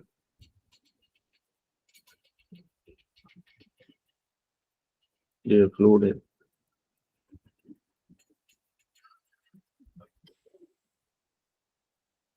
यहाँ पे एक होल कर दिया हमने, यहाँ पे एक छोटा सा हमने बॉटम में होल कर दिया है। होल कर दिया तो वो तो अब आउट होगा, यहाँ पे ऐसे होल कर दो तो यहाँ से फ्लूइड क्या होगा, आउट होगा। यहाँ से जो फ्लूइड है वो कुछ स्पीड से आउट होगा, मान लो v स्पीड है उसका, और ये जो हाइट है तुम्हारा यहाँ से यहाँ किसी इंस्टेंट पे जो हाइट है फ्लूइड का वो मान लो h है। तो इस फ्लूइड जो है वो रो है। यहाँ का अगर एरिया देखोगे तो यहाँ का एरिया जो है वो तो काफी बड़ा है, मान लो एरिया, यहाँ का एरिया a, यहाँ का एरिया जो है वो सपोज स्मॉल a है। ये तो दिख ही रहा है कि कैपिटल A जो है वो बड़ा है स्मॉल a से। यहाँ पे जो फ्लूइड मान लो नीचे जो आ रहा है वो स्पीड u से आ रहा है, u से आ रहा है। यहाँ पे अगर देखोगे फ्लूइड का प्रेशर तो P0 है। यहाँ पे भी बाहर में जो फ्लूइड, जैसे यहाँ पे जितना प्रेशर है वहां पे भी ओपन है ना, तो वो फ्लूइड जो जस्ट आउट हो रहा है उसी का वेलोसिटी भी है, जस्ट आउट हो रहा है, अंदर में है उसका नहीं, जस्ट आउट हो रहा है उसका, वहां पे भी फ्लूइड का प्रेशर क्या है, P0। तो हम इसी दो सेक्शंस पे अभी काम करने वाले हैं। हमारा ये है पहला सेक्शन और ये है हमारा दूसरा सेक्शन। अब इसमें हम सबसे पहले लगाना चाहते हैं बर्नौली इक्वेशन ऑफ कॉन्टिन्यूटी। बोलोगे तो इक्वेशन ऑफ कॉन्टिन्यूटी ए भी कांस्टेंट बोलता है, क्या बोलता है कि a times u should be same as small a times b। ये इक्वेशन ऑफ कॉन्टिन्यूटी हो गई। अब 1 और 2 पे हम बर्नौली लगा सकते हैं कि नहीं, कंडीशन क्या था, दोनों जगह डेंसिटी सेम, डेंसिटी सेम है, स्टेडी स्ट्रीमलाइन फ्लो है, टर्बुलेंट फ्लो नहीं है, आइडियल फ्लूइड ले लिया है, तो हाँ लगा सकते हैं। बट कुछ प्रॉब्लम में इसी में दो सेक्शन बांट देगा, एक में रो 1 और दूसरे में रो 2, तो सीधे फर्स्ट और सेकंड में हम सेक्शन नहीं ले सकते, rho should be same on the both the section, तभी तो बर्नौली लगेगा। तो हमारा अभी कंसर्न है कि ये वेलोसिटी फाइंड करना, और वो हम सीधे भी कर सकते हैं, बट अभी फंडामेंटल से देख लो, सीधे ऐसे कर लो। दोनों जगह फ्लूइड का प्रेशर क्या है, P0 है कि अलग है, एक ही है ना। दोनों जगह वन सेक्शन पे और दो सेक्शंस पे फ्लूइड का प्रेशर क्या है, P0 है। दिख रहा है सबको, बोलो। हाँ सर। दोनों जगह प्रेशर सेम है तो एनर्जी कंजर्वेशन में वही वाला आ जाएगा जो पहले था, काइनेटिक और पोटेंशियल। तो अगर एच हाइट से कोई बॉडी ड्रॉप करता था तो स्पीड कितना हो जाता था, हाँ अंडर सर। Root 2gh। तो रूट अंडर 2gh। हाँ सर। आगे कभी भी अगर ऐसा मिले कि प्रेशर सेम है तो बहुत ज्यादा काम करने की जरूरत नहीं है, सीधे लिख दिया करो। तो ये आने वाला है, यहाँ पे भी कैसे आने वाला है उसी को देखो। तो हम लोग अभी बर्नौली थ्योरम लगा लेंगे।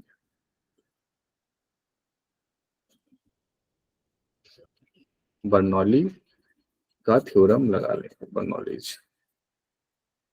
तो बर्नौलीज थ्योरम क्या बोलता है कि 1 पे तो P0, कौन सा एनर्जी लिखना चाहते हो, पॉइंट वॉल्यूम ही लिख दो।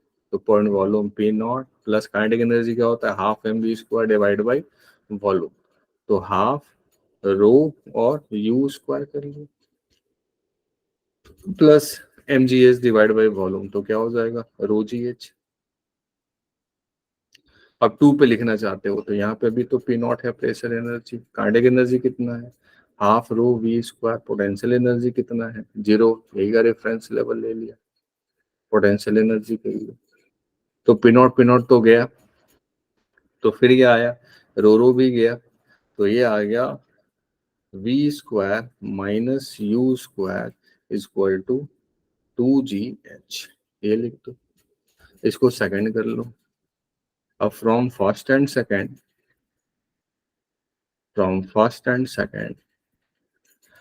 हमको v लाना है, तो v को v छोड़ दो और u को क्या लिख सकते हो, u को लिख सकते हो a v divide by a का स्क्वायर, ये उससे लिख दिया, इज इक्वल टू 2gh। अब यहाँ से हम v स्क्वायर कॉमन ले सकते हैं, तो 1 minus A square by A square और इक्वल टू 2gh। तो v आ गया यहाँ पे, v आ गया तुम्हारा 2gh divide by 1 minus A square upon A square का रूट अंडर, ये आ गया 2gh minus A square by A square का रूट अंडर, ये आ गया वेलोसिटी। अब यहीं पे कंडीशंस लगा सकते हो कि अगर a बहुत बड़ा है, if a is much greater than small a, तो 1 minus A square by A square nearly क्या हो जाएगा, 1 हो जाएगा। 1 माइनस वेरी स्मॉल वैल्यू 1 हो जाएगा। तो फिर यहाँ पे हम v equal to under root 2gh ले लेते हैं, या फिर सिंपली अगर इस v को अगर हम इस वाले u को इस वाले v से बहुत छोटा कर ले, तो ये वाला टर्म तो ऐसे ही गैप हो जाएगा ना, ये चला जाएगा, तो ये कट गया, रो से रो कट गया, तो v क्या आ गया, अंडर रूट 2gh। तो या तो यहीं पे इसको नेगलेक्ट करके लिख सकते हो, या तो एक्यूरेट लिखना है तो फिर ये है एक्यूरेट तुम्हारा, बट यूज क्या करेंगे, सीधे ऐसे यूज कर लेंगे। इस हाइट से अगर ड्रॉ होगा तो वेलोसिटी हो जाएगा अंडर रूट 2gh। तो this one speed is defined as the speed of efflux, और ये है तुम्हारा फर्स्ट एप्लीकेशन। अगर कोई तुम्हारा टैंक में फ्लूइड है, होल कर रहे हो, तो वहां से जो वेलोसिटी आउट होगा वो अंडर रूट 2gh सीधे, और वो पहले से भी कर सकते थे, बोला था कि यहाँ पे प्रेशर का तो डिफरेंस है नहीं, प्रेशर का डिफरेंस नहीं है, तो काइनेटिक पोटेंशियल जो पहले यूज होता था एच हाइट पे ड्रॉप करने पे, एच हाइट से ड्रॉप करने पे वेलोसिटी अंडर रूट 2gh हो जाता था, यहाँ पे भी वेलोसिटी वैसे ही अंडर रूट 2gh है। अगर स्मॉल ए कैपिटल ए के टर्म में लिखोगे तो उसको लिख डालो। तो ये भी क्लियर है? हाँ सर। अब हमको इसी का काम करना है, बट इसका जो काम करना है थोड़ा देखो, अब इसको हमको लिखना है हाइट वाइट के टर्म में कि क्या होगा, हाइट रेंज क्या होगा, इसका रेंज क्या होगा। तो मैं इसको कॉपी कर लेता हूँ, यहाँ पेस्ट कर लेता हूँ। रेंज क्या होगा वो देखो कैसे बोलेगा। अब बोलेगा कि ये कहीं ना कहीं टेबल पे है, इसके नीचे टेबल लगा दिया एक, तो सपोज अब हमने इसके नीचे ऐसे टेबल लगा दो, हाइट दे दो इसको, कुछ हाइट दे दिया,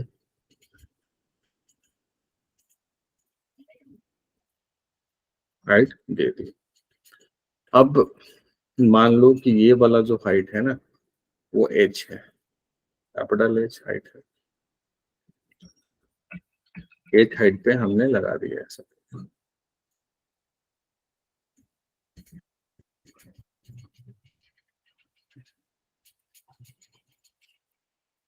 ये है कैपिटल एच, एक टूल दे दिया।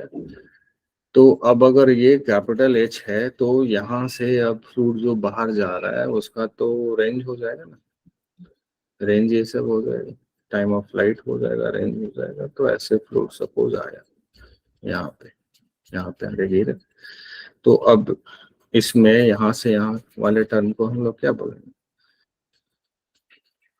यहाँ से यहाँ वाले टर्म को हम लोग बोल देंगे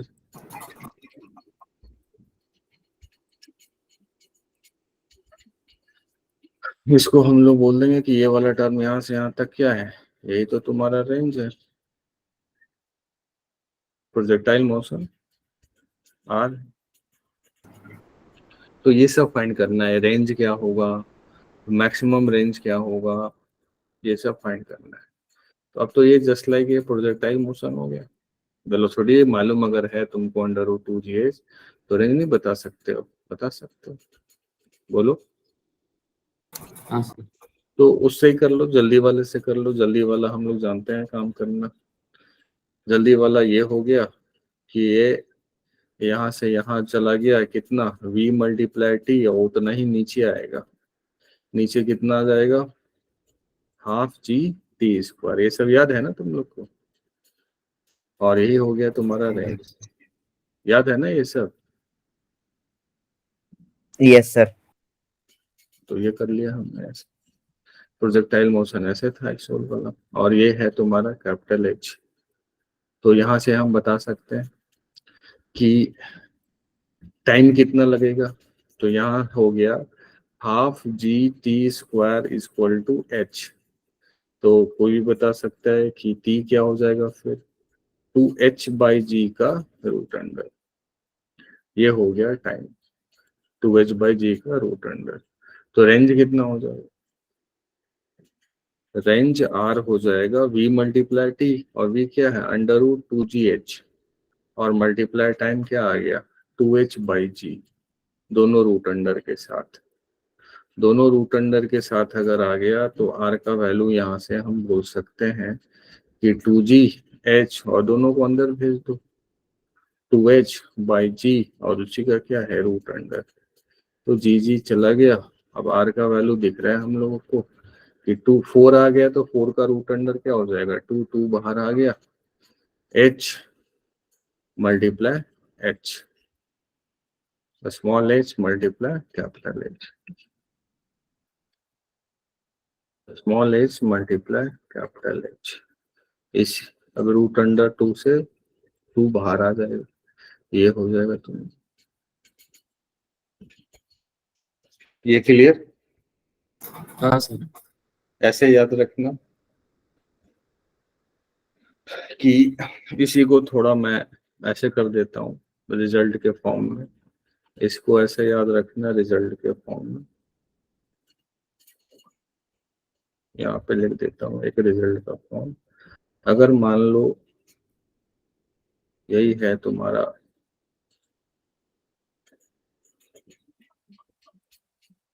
यहाँ पे अगर मैंने होल किया है,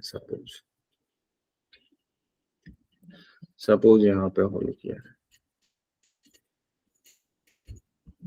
बीच में कहीं होल किया है, और ये तुम्हारा ऐसा हॉरिजॉन्टल है, इसमें फ्लूइड सपोज टॉप तक है फ्लूइड,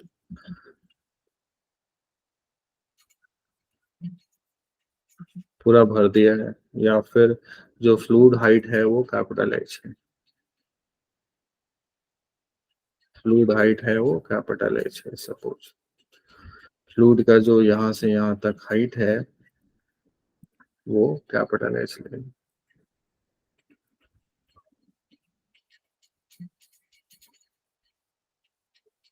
ये है कैपिटल एच। और जो होल किया है हमने, जो होल किया है हमने वो है सपोज स्मॉल एच, ये है कैपिटल एच, ये है स्मॉल एच। रो डेंसिटी का फ्लूइड है, ये यहाँ से आउट होगा फ्लूइड अगर, तो v तो लिख दोगे अंडर रूट 2gh, ऊपर से हाइट देखा जाता है, और जो इसका तुम्हारा फ्लूइड का जो रेंज होगा ये वाला term,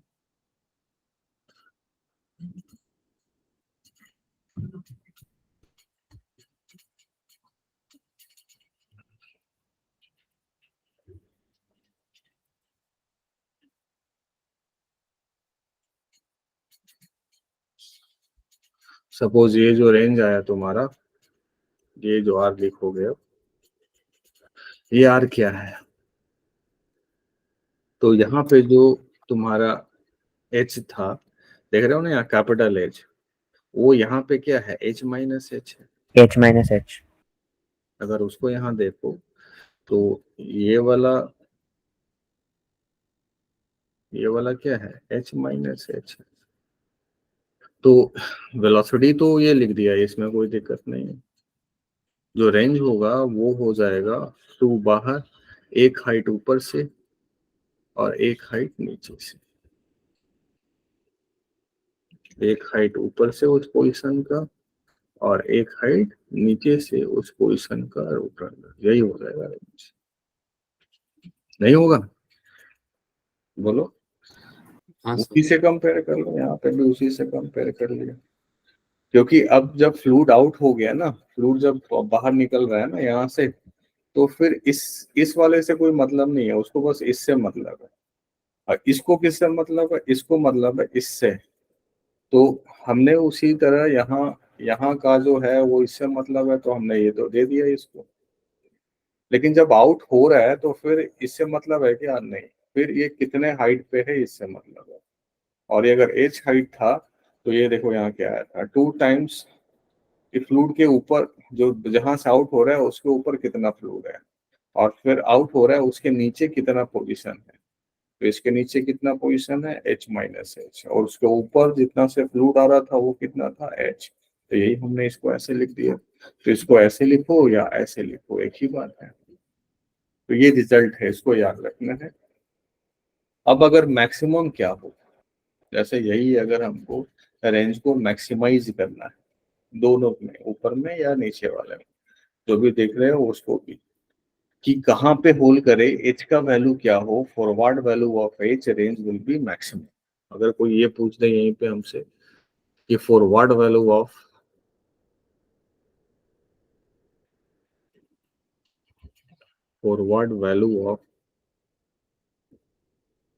of small H range will be maximum.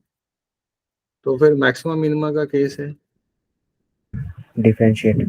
इसको डिफरेंशिएट करोगे, आर को किसके टर्म में डिफरेंशिएट कर दोगे? आर में वेरिएबल क्या है? स्मॉल एच है। D R by D H equal to 0।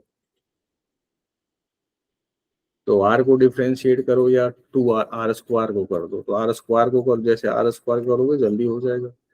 4h into H minus H square, तो ये हो जाएगा 2r, ये हो उसका डिफरेंशिएशन हो जाएगा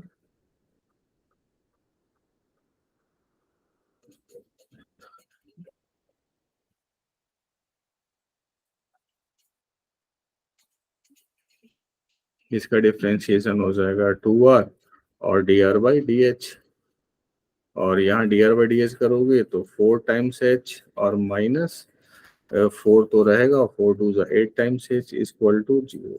D R by D H 0 है तो ये भी तो 0 करोगे, तो यहाँ से आ जाएगा small H equal to capital H by 2। यहाँ से आ जाएगा small H equal to capital H by 2। That is, तो small H equal to capital by H use कर लिए, तो ये तो मिल गया कि मैक्सिमम रेंज होगा कहाँ पे? हाफ पोजीशंस पे पुल करने पे। और आर मैक्स कितना हो जाएगा फिर? तो आर मैक्स हो जाएगा 2 टाइम्स एच, और H equal to H by 2 लिखोगे तो फिर से वो क्या हो जाएगा? ये एच बाई 2 और मल्टीप्लाई फिर से एच बाई 2, इसी का ना रूट अंडर आएगा, तो ये हो जाएगा तुम्हारा एच।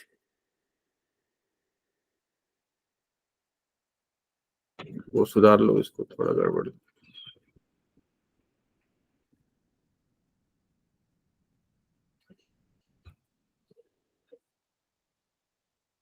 आर मैक्सिमम का वैल्यू हम लोग अब लिख सकते हैं, आर मैक्सिमम 2 बाहर कर लो। अब स्मॉल एच का वैल्यू एच बाई 2 है, और फिर एच माइनस एच बाई 2 लिखोगे तो फिर से एच बाई 2 ही रहेगा, रूट अंडर करोगे तो इसका वैल्यू हो जाएगा एच, कैपिटल एच। मतलब आर मैक्सिमम उतना ही होगा जितना ये हाइट है। यहाँ पे भी अगर करोगे तो आर मैक्सिमम कितना होगा? जितना ये हाइट है। किसका हाइट है? इसका हाइट है। इसमें थोड़ा सा एक सही करना पड़ेगा, जैसे इसमें तो आर मैक्सिमम एच आ गया, इसी में अगर हम आर मैक्सिमम बोले तो, इसमें हम आर मैक्सिमम बोले तो कितना आएगा? इसका तो क्लियर है, नीचे वाले का आर मैक्सिमम कैपिटल एच है, कहाँ होल्ड करोगे? मिडिल पे। इसमें कहाँ होल्ड करोगे तो मैक्सिमम आएगा? बोलो।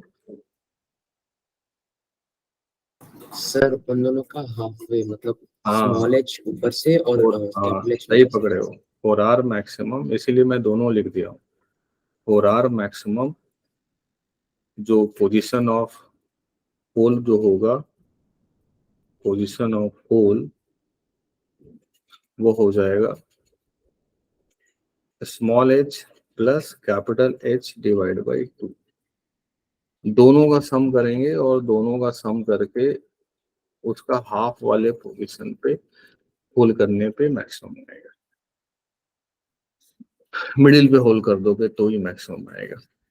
और इस केस में फिर अब मान लो कि जो मिडिल है, सपोज अगर इसी में मिडिल मान लो यहाँ पे आ गया, this one is the position for H plus H by 2, तो यहीं पे होल कर दो, मैक्सिमम रेंज आ जाएगा।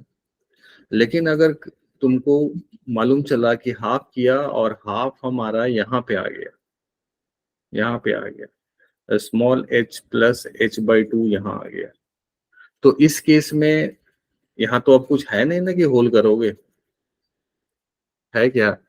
नहीं, तो इस केस में कहाँ होल करोगे तो रेंज मैक्सिमम आएगा, तो bottom. Bottom of the container.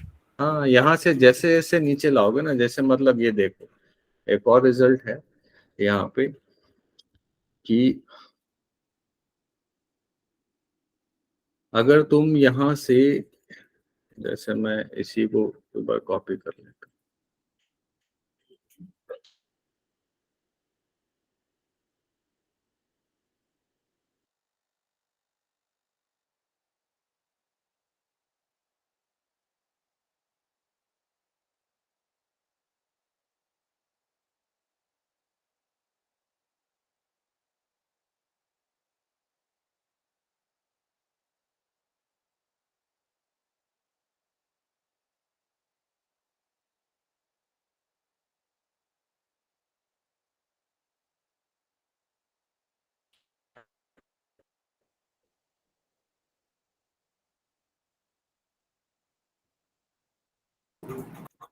हाँ सर, आपको स्क्रीन दिख रहा है अभी?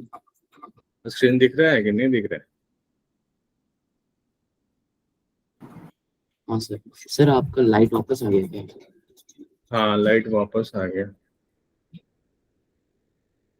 लेकिन ये मुझे तो दिख ही नहीं रहा है,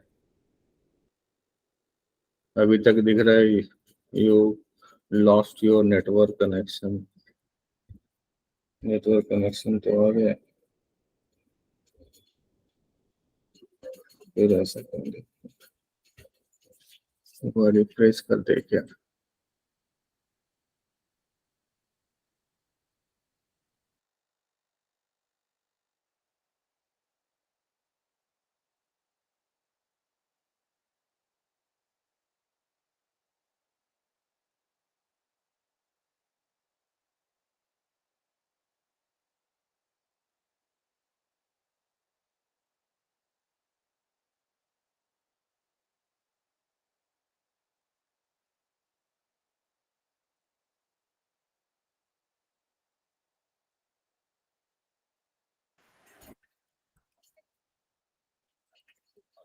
मेरा स्क्रीन दिख रहा है तुम लोग को?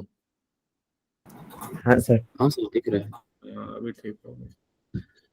तो अब उसी को देखो मैक्सिमम रेंज के लिए। मैक्सिमम रेंज के लिए क्या, अगर हमारा ये वाला जो है, ये अगर हमारा मान लो एच है, अगर हमने इसको होल कर दिया यहाँ पे H is equal to H by 2 पे, तो उस केस में हमारा ये आर मैक्स हो जाएगा, और आर मैक्स का वैल्यू एच होगा कैपिटल एच, ये तो देख लिए। लेकिन अब अगर यहाँ से थोड़ा ऊपर होल कर दिया कोई, सपोज यहाँ से यहाँ पे होल कर दिया, तो इसका जो रेंज है ना वो उतना नहीं जाएगा, यहीं पे रह जाएगा। अब अगर मान लो कि ये किसी ने लिया है ऊपर से y, और अगर कोई नीचे से भी y पे अगर होल कर दिया ना, तो जानते हो इसका भी रेंज यहीं पे आ जाएगा। क्यों आ जाएगा? क्योंकि देखो जो जनरल आर था, आर वो था 2 टाइम्स ऊपर से h माइनस नीचे से, यही था ना। अगर कोई इसको ऊपर से होल कर दिया है y पे, तो रिजल्ट क्या लिखेगा, y into H minus Y. लेकिन अगर कोई इसको होल कर दिया है ऊपर से कितना, नीचे से y की हो तो ऊपर से कितना y माइनस एच, तो नीचे से कितना हो जाएगा मतलब h माइनस वाई लिखना है। अगर कोई ऊपर से होल किया है तो इसके लिए ऊपर वाला टर्म कितना है, यहाँ से यहाँ वाला एच टर्म माइनस कितना है, ये है h माइनस वाई। तो यहाँ लिख सकता है h माइनस वाई, और नीचे से कितना है y। तो दोनों ही केस में ये क्या होगा, सेम हो जाएगा।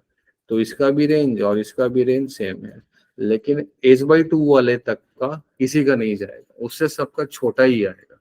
तो वही अगर हम जान गए अगर कि h/2 हमारा यहाँ है, तो यहाँ से अब बढ़ते जाओ नीचे, कितना भी बढ़ते आओगे, यहाँ से नीचे बढ़ते जाओ, जहां तक भी यहाँ तक नहीं पहुंचते हो तो बड़ी रेंज यहाँ वाला ही तो सबसे रेंज मैक्सिमम आएगा। तो यहाँ से ऊपर जो सबसे पास होगा वहीं पे होल्ड करेंगे, तो वही वाला रेंज क्या हो जाएगा, मैक्सिमम आ जाएगा। ये बात भी क्लियर है ना।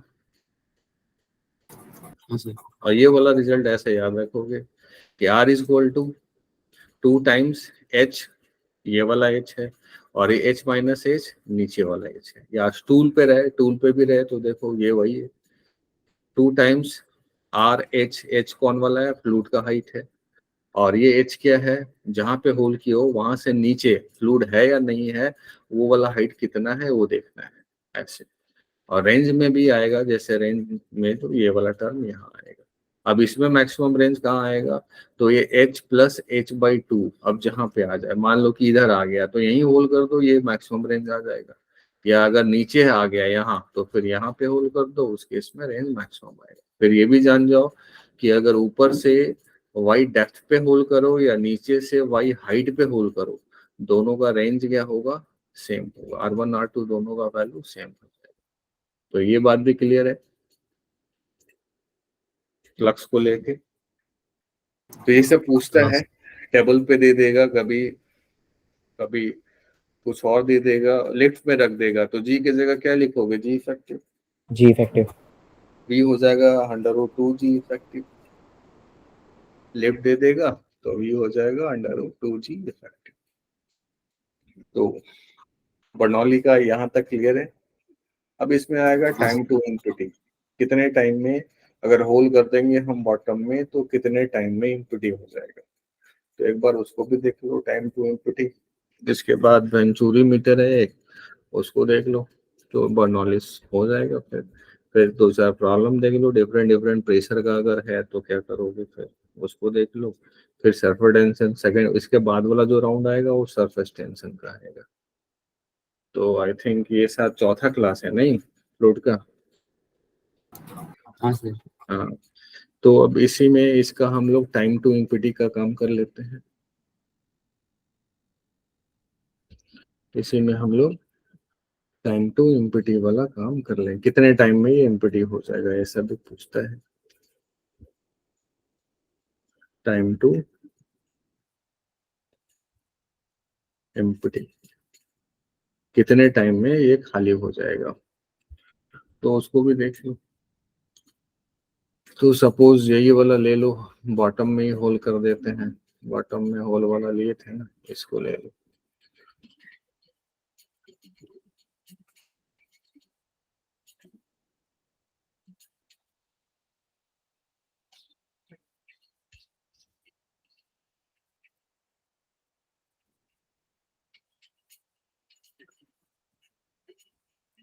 इसको ही कॉपी कर लेते हैं। कितने टाइम में ये होल हो जाएगा ये पूछ रहा है, कितने टाइम में पूरा खाली हो जाएगा ये पूछ रहा है। तो इसमें जिसका जिसका काम है उसको रखो, जिसका काम नहीं है उसको हटाओ। ये सब पी नोट का तो जरूरत नहीं है, वो सब हम लोगों ने फाइंड कर लिया है। इसको हटा लो, 1 2 लिखने का जरूरत नहीं, 1 2। अभी इसका भी जरूरत नहीं है, इसका भी जरूरत नहीं।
इंटरनेट आ रहा है चला जा रहा है।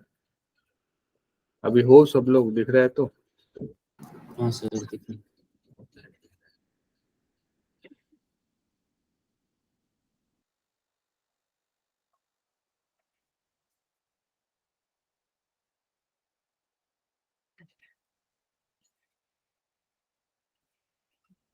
मान लो कि t इक्वल टू 0 पे ये था पोजीशन इसका, ये था t इक्वल टू 0 पे। अब कुछ और टाइम के बाद इसका जो पोजीशन ना यहाँ पे आ गया, कुछ और टाइम लगा, कुछ टाइम के बाद खाली तो होगा ना, तो ये पोजीशन है इसका t equal to time equal to t पे। अब यहाँ पे अगर इसका u स्पीड है, u से नीचे आ रहा है, तो ये इसका स्पीड v है। और अगर इनिशियली तो h था, अब अगर इस समय इसका हाइट यहाँ से यहाँ तक जो है वो अगर y है, अगर ये हाइट y है, तो इसका वेलोसिटी क्या लिखोगे? अंडर रूट 2g y लिखेंगे तो बोलो, लिखेंगे ना? यहाँ तक क्लियर? ये कब का है? एट टाइम t का है, at time equal to t का है। अब इस u और इस v में रिलेशंस हम ले आते हैं,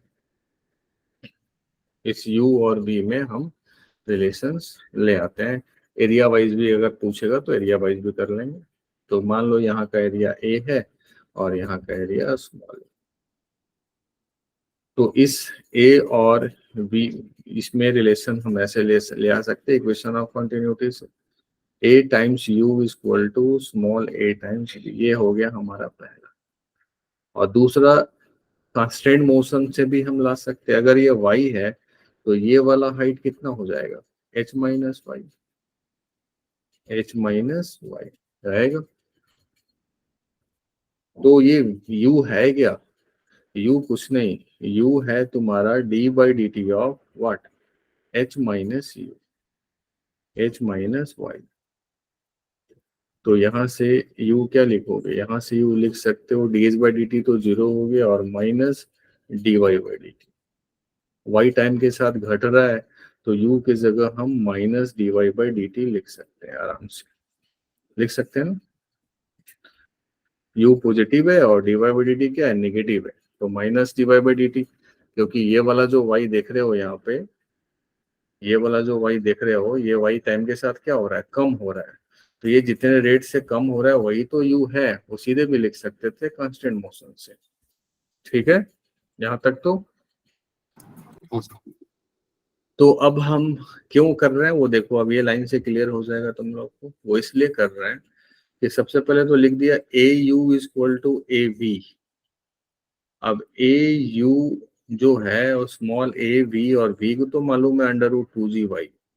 अब v को अगर y के टर्म में नहीं लाएंगे तो कुछ काम बनेगा? नहीं बनेगा। तो अब यहाँ से हम लिख सकते हैं कि कैपिटल A और v को लिख दो क्या? Minus D Y by D T.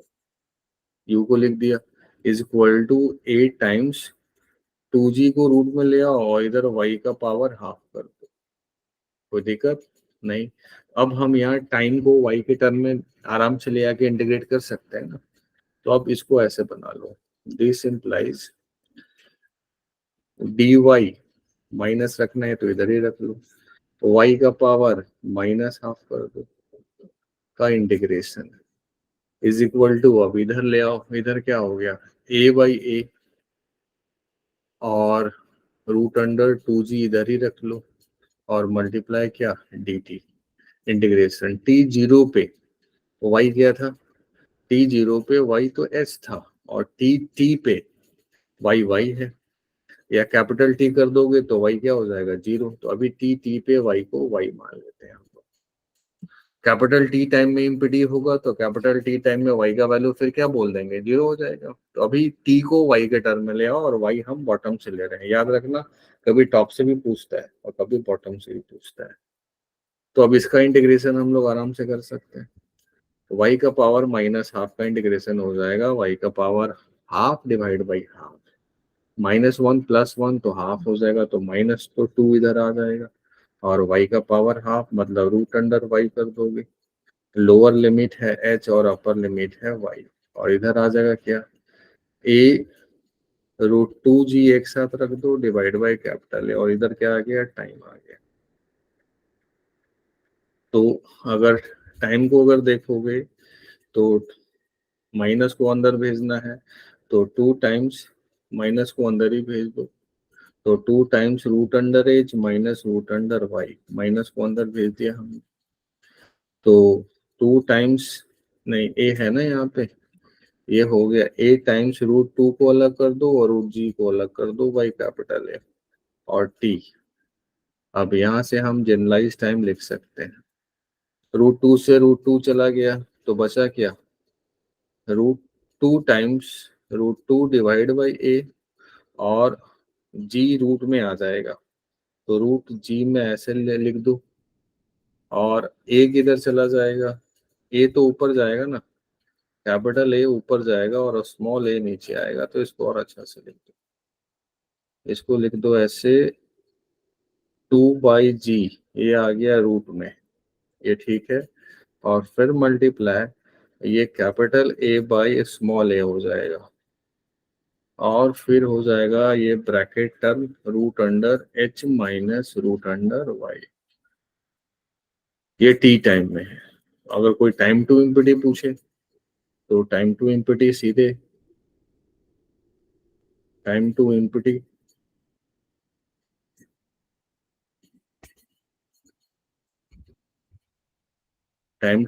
अगर कैपिटल टी है तो capital T tending to capital T में वाई टेंडिंग टू क्या हो जाएगा, 0, तो कैपिटल टाइम लिख सकते हैं कि एक बार यहाँ से √2/g एक साथ डिवाइड बाई a, और यहाँ क्या हो जाएगा रूट अंडर h, तो ये टाइम टू इम्पिटी होगा। अब इसको याद रख सकते हो तो रख लो, जेई मेन में पूछेगा तो बोलेगा कि T1 टाइम में नीचे से H1 है, तो T2 टाइम में H2 है, तो रेशियो बता दो, तो T1/T2 यहाँ root under H minus root under H1 आ जाएगा, यहाँ लिखोगे नीचे से H1 है, तो ये तो टर्म कट जाएगा, root under H minus root under H1 divide by root under H minus root under H2, ये टाइम का रेशियो हो जाएगा। कभी बोलेगा नीचे से नहीं, हमको ऊपर से चाहिए, तो ऊपर से अगर y को लिखोगे तो y ऊपर से क्या है, जैसे अगर मान लो कि हमको ऊपर से बोल दिया कि x है, अब इसके लिए बताओ, तो इस y को फिर रिप्लेस कर सकते हैं ना हम h माइनस वाई से, h माइनस एक्स से, तो इस y को फिर रिप्लेस कर दो h माइनस एक्स से, तो ऊपर से वाला टर्म आ जाएगा। तो नीचे वाला याद रखोगे, कभी कभी ऊपर से भी पूछ देता है, कभी नीचे से भी। किया क्या हमने, देखो हमने अगर यहाँ से वाइड हाइट पे है फ्लूइड तो v तो ये हो जाएगा, अब ये v और ये u को रिलेशन में हमने ला दिया, तो ये v से ही तो y हाइट आएगा, तो v तो लिखना था तो लिख दिया ये और u। अब यहाँ पे मामला फंसता कि इस इधर u है और इधर y है, तो उसको कैसे रिलेट करें, तो उसके लिए कांस्टेंट है तुम्हारा ये dy/dt का माइनस माइनस dy/dt का ही तो तुम्हारा u है, कांस्टेंट है, तो u को लिख दिया हमने माइनस dy/dt, और फिर बस ये y और इस y के टर्म में एक बार आ गया और y टाइम का फंक्शन में लिख दिया, इसको इंटीग्रेट कर दिया, बस हो गया काम। तो एक टाइम टू इम्पिटी वाला टर्म, टाइम टू इम्पिटी वाला टर्म में तो टी डायरेक्टली प्रोपोर्शनल टू क्या है, रूट अंडर एच, तो ये याद रखोगे कि T directly proportional to root under H, बाकी सब तो कांस्टेंट है। हाइट डबल कर दोगे तो टाइम रूट अंडर 2 टाइम्स हो जाएगा, हाइट हाफ कर दोगे तो टाइम टू इम्पिटी 1/√2 टाइम्स हो जाएगा। तो एक तो ये इसमें पूछेगा, और दूसरा पूछेगा कि अलग अलग टाइम में या जनरलाइज टाइम में जो यहाँ हम लोग लेके आए हैं, ये वाले टाइम में कितना हाइट होगा बॉटम से फ्लूइड का, या कितना हाइट होगा टॉप से, बॉटम से बोलो या टॉप से बोलो कि कितना इम्पिटी हो गया डेप्थ, तो y को ऊपर से ले लो x, तो y हो जाएगा h माइनस एक्स, बस रिप्लेस कर दो। तो ये भी क्लियर है। हाँ sir. Speed of E flux से रिलेटेड जितना देखे ना, इससे ज्यादा डेप्थ में और कुछ पूछेगा नहीं। तो मेनली हम बर्नौली सीखे आज, एनर्जी वाला काम किए, एनर्जी का टर्म सीखे, 3 टाइप ऑफ एनर्जी है, बर्नौलिस देखा, और फिर इक्वेशन ऑफ कंटिन्यूटी और स्पीड ऑफ ई फ्लक्स देखा। अब एक और है इसी का एप्लीकेशन, जिसको बोलते हैं वेंचुरोमीटर, उसको बोला जाता है वेंचुरोमीटर। अब इसी पे और भी तो और प्रॉब्लम वाइज हम लोग करेंगे। आप आज इतना ही क्लास रखो, अगले क्लास में हम लोग करेंगे। तो आगे हम लोग क्या करेंगे, थोड़ा सा टर्म है वेंचुरोमीटर, उसको सीखेंगे और मेनली सरफेस टेंशन का काम करेंगे। तो वेडनेसडे को तो सौरभ सर लेंगे, फिर थर्सडे मैं लूंगा तुम लोग, और प्रॉब्लम बनाते रहना। जैसे अगर प्रॉब्लम देखो लिक्विड का, तो यही है लिक्विड। हाँ, इसमें अलग अलग डेंसिटी वाला एक कर ही लेते हैं, वो स्पीड ऑफ ई फ्लक्स खत्म ही कर लो आज। तो वो वाला प्रॉब्लम रहेगा। जैसे यहाँ देखो, ये दूसरा डेंसिटी का है और ये दूसरा डेंसिटी का, अलग अलग देगा। ये दूसरा डेंसिटी का और ये दूसरा डेंसिटी का, ये फाइंड करना है। तो इसमें क्या करेंगे, उसको पार्ट वाइज करते हैं। ये तो सब रोटेशन वाला है। ये देखो, ये बोला था बनाने के लिए, ये क्या तुम्हारा केस है समर्स का? नहीं है, इधर में एयर है, तो इसमें प्रेशर से लेके काम करो। यही बोला था, आईटी का पूछा होगा 2006। तो इसको करोगे। ये तो वेंचुरोमीटर,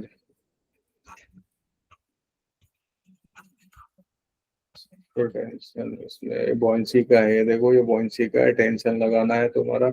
इसका भी बॉइंसी, इसका भी बॉइंसी, जितने वॉल्यूम को जनरेट कर देगा। अच्छा, एबिडी ऑफ फ्लूइड नहीं बताया था तुम लोगों को, छूट गया था। ये सरफेस टेंशन का है। अभी दो काम कर लो फिर, एक एबिडी ऑफ फ्लूइड और दूसरा अलग अलग डेंसिटी वाला काम कर लो। दो छूटा हुआ, नहीं तो छूट ही जाएगा। अलग अलग डेंसिटी वाला जैसे देख लो, स्पेशल फॉर्म वेंचुरी इसका स्पीड ऑफ फ्लक्स का, तो उसको प्रॉब्लम वाइज देख। दो काम अभी कर लो, नहीं तो छूट जाएगा। सपोज फिर से एक हमने बीकर ले लिया, ठीक है। अब इसमें ना फ्लूइड दो तरीके का डाल दो। एक फ्लूइड ग्रीन वाला डाल दो, एक फ्लूइड ग्रीन का डाल दो, या जो भी आ गया, रेड रेड आ गया तो रेड ही डाल दो एक फ्लूइड। ये सपोज रो2 है, इसका जो डेंसिटी है वो रो2, और एक डाल दो ऊपर में ग्रीन।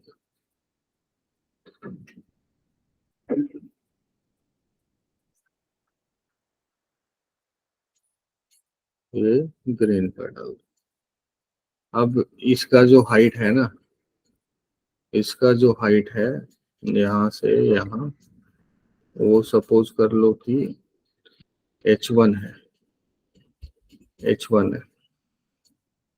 और इसका जो हाइट है वो सपोज कर लो कि h2 है। और ये रो1 डेंसिटी का है, ये रो2 डेंसिटी का है। और यहाँ पे एक होल कर लिया, इसका वेलोसिटी चाहिए v, और ये वाला हाइट हो गया तुम्हारा स्मॉल h। तो वेलोसिटी v लिखना है। तो देखो इसमें कैसे चलते हैं। अब कोई सीधे यहाँ और यहाँ पे दो सेक्शन ले लेगा ना, गलत हो जाएगा। अगर किसी ने यहाँ 1 ले लिया और सीधे यहाँ 2 ले लिया, तो गलत हो जाएगा। इस 1 से यहाँ तक आओ, 1 से 2 आओ, और फिर 2 और 3 के बीच में बर्नौली का इक्वेशन लगाओ। तो बर्नौली 1 और 3 यूज नहीं होगा, और 1 और 3 सीधे यूज कर लोगे बर्नौली इक्वेशन, तो गलत हो जाएगा। बर्नौली इक्वेशन यूज करना होगा तुमको 2 और 3 पोजीशंस का, तब जाके तुम्हारा सही होगा। 1 और 3 क्यों गलत हो गया, ये क्लियर? क्योंकि डेंसिटी क्या है, अलग अलग है। Density change. चेंज तो होगा नहीं। तो देखो यहाँ का प्रेशर क्या है, सीधे ही लिखते हैं, और P0 है। यहाँ पे आ गए तो क्या हो गया, pressure P0 plus rho one G times H1 लिख दिया। अब यहाँ का जो भी वेलोसिटी है u, तो हम लोग नेग्लेक्ट ही न करते इसके टर्म में। अब यहाँ का प्रेशर क्या है, पी नॉट है, तो यहाँ प्रेशर और यहाँ प्रेशर सेम नहीं ना हुआ, तो सीधे नहीं ना लिख सकते हो √2g। देख रहे हो, यहाँ का प्रेशर अलग है और यहाँ का प्रेशर अलग है, तो सीधे √2g लिखोगे तो गलत हो जाएगा। तो यहाँ और यहाँ फ्रॉम 4, 2 और 3 लगा दोगे, 4 सेक्शन 2 और 3। स्पीड को तो निगलेक्ट ही करते हैं, तो वहां प्रेशर एनर्जी पर यूनिट वॉल्यूम क्या है, तो प्रेशर हो गया P not plus ρ1g times h1, ये तो प्रेशर है, और वॉल्यूम से डिवाइड कर दोगे तो ये प्रेशर एनर्जी पर यूनिट वॉल्यूम हो गया। काइनेटिक एनर्जी को तो नेगलेक्ट ही करते हैं, अगर लिखोगे तो काइनेटिक एनर्जी तो हटा ही दो, यहाँ पे नेगलेक्ट कर दिया।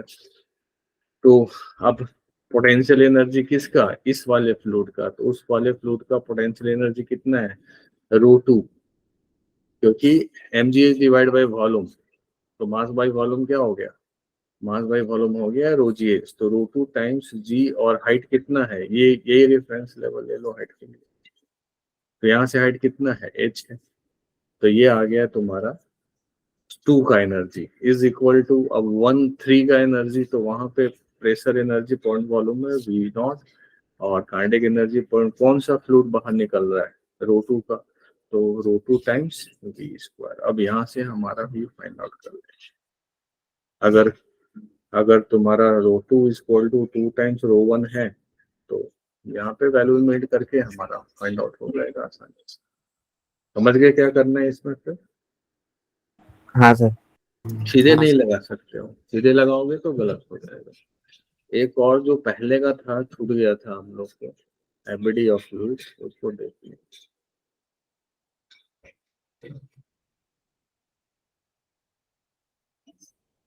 उसमें जैसे एक स्प्रिंग ले लो, वो अच्छा कॉन्सेप्ट है, उस पर प्रॉब्लम पूछते हैं। एक स्प्रिंग ले लिया, एक मास इसमें हैंग कर लो, इसका मास मान लो m0 है, और एक बीकर ले लो, बीकर में फ्लूइड ले लो, और फ्लूइड का कलर कर लो कुछ, फ्लूइड का मान लो ये कलर है,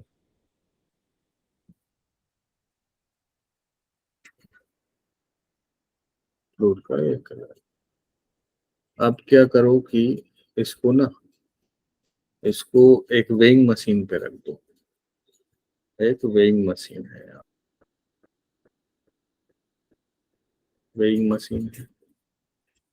अब ये जो फ्लूइड विथ बीकर का जो मास है, या फ्लूइड का जो मास है ना, बीकर का मास नेगलेक्ट कर दो, ये जो फ्लूइड का मास है ना, वो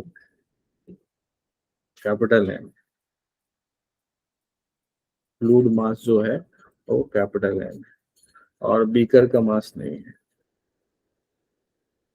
बीकर मास नेग्लिजिबल है, हटा दो।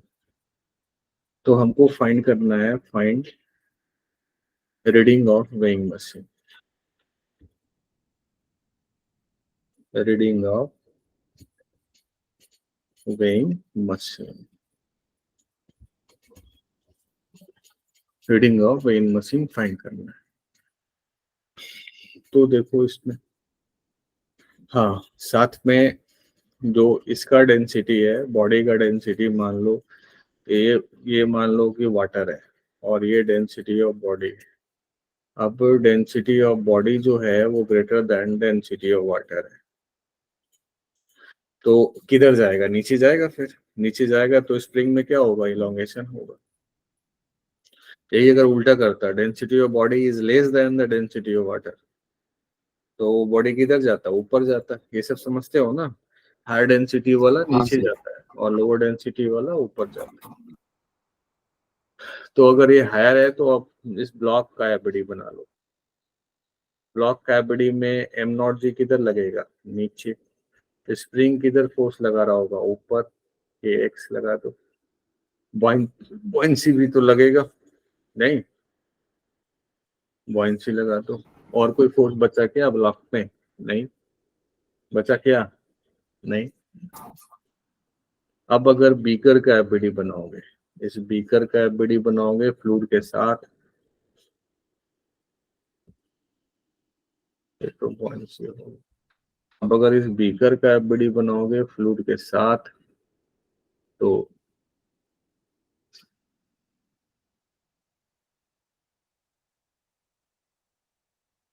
देखो यहाँ पे क्या है, सबसे पहले तो इसका फील्ड फोर्स mg लगेगा नीचे। हाँ, कितना है mg, कैपिटल है तो mg। नॉर्मल है तो नॉर्मल लगाएगा, वेइंग मशीन का सरफेस एन ऊपर। और कोई फोर्स बचा, एक और फोर्स बचा, इसको अगर नहीं लिखोगे ना तो सब गड़बड़ हो जाएगा। अगर ब्लॉक फ्लूइड ब्लॉक पे buoyancy लगाएगा तो ब्लॉक भी फ्लूइड पे सेम buoyancy लगाएगा, समझे? तो यहाँ पे क्या इक्वेशन लिखोगे कि x plus B is equal to M nought G, equilibrium में है। यहाँ पे क्या इक्वेशन लिखोगे, mg is equal mg plus b is equal to m, और यही n तो मेजर करेगा, यही तो n मेजर करता है, measured by machine, weighing machine.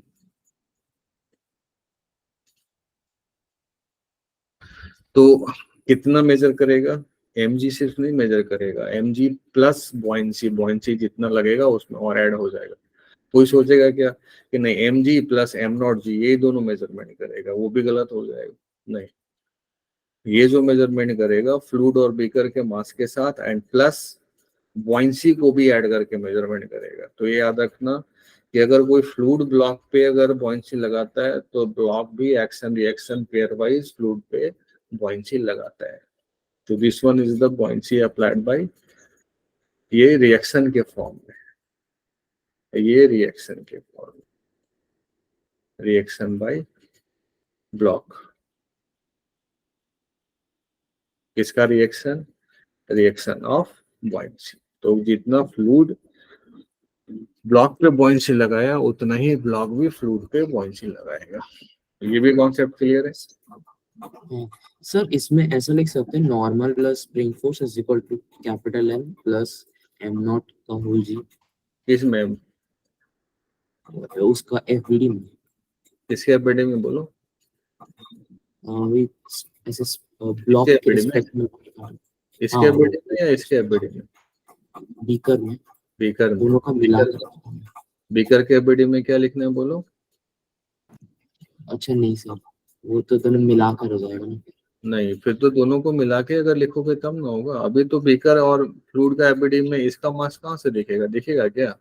नहीं, नहीं इसके एफबीडी में इसी का ना मास है, ये तो इसका पार्ट ही नहीं है। दोनों को मिला दोगे तो दोनों को एक साथ अगर मिला दोगे तो दोनों को एक साथ में, फिर अगर ये सिस्टम मानोगे इसको इतना तो फिर इस पे भी केक्स लग जाएगा, केक्स एक्सटर्नल हो गया ना, buoyancy सट जाएगा, फिर m नॉट जी और ये mg आ जाएगा और नॉर्मल रहेगा। तो इन दोनों को मिला दो, इन दोनों को मिला दोगे तो केक्स रह जाएगा, ये buoyancy को कट जाएगा और ये m नॉट जी रहेगा और mg भी रहेगा। इंटरनल फोर्स से काट दो, ठीक है? ठीक है सर। तो आज यही रखो, अगले क्लास में हम लोग एक और है वेंचुरीमीटर एप्लीकेशन वो करेंगे, और उसके बाद मेनली सरफेस टेंशन का काम बाकी है, तो सरफेस टेंशन हम लोग करेंगे और वो लास्ट रहेगा। तो सरफेस टेंशन और कुछ प्रॉब्लम ये सब लेके 2 क्लास और पकड़ लो, 2 क्लास और में फिर फ्लूइड हो जाएगा। तो फ्लूइड में अच्छा कॉन्सेप्ट होता है, वो सब कुछ सीख जाओ, बस प्रॉब्लम बनाते रहो, बनता रहेगा। काफी पेज हो गया, तो चलो इसको अब यहीं पे स्टॉप कर देते हैं, ठीक है? हाँ सर। ये वाला ठीक कर लिया ना पिछला दिन में, इसमें कैलकुलेशंस में थिंक चूंकि लास्ट था, जाते जाते यहाँ पे ये वाला वॉल्यूम सुधार लेना। हमको बस इतने का ही वॉल्यूम ना चाहिए, ये सरफेस से ऊपर, तो इस सरफेस से ऊपर ये हाफ ऑफ अ स्फीयर है, तो 2/3 टाइम्स पाई r³ मल्टीप्लाई ठीक है, यहीं पे स्टॉप कर देता हूँ। Thank you sir, bye. Thank you sir. Thank you sir.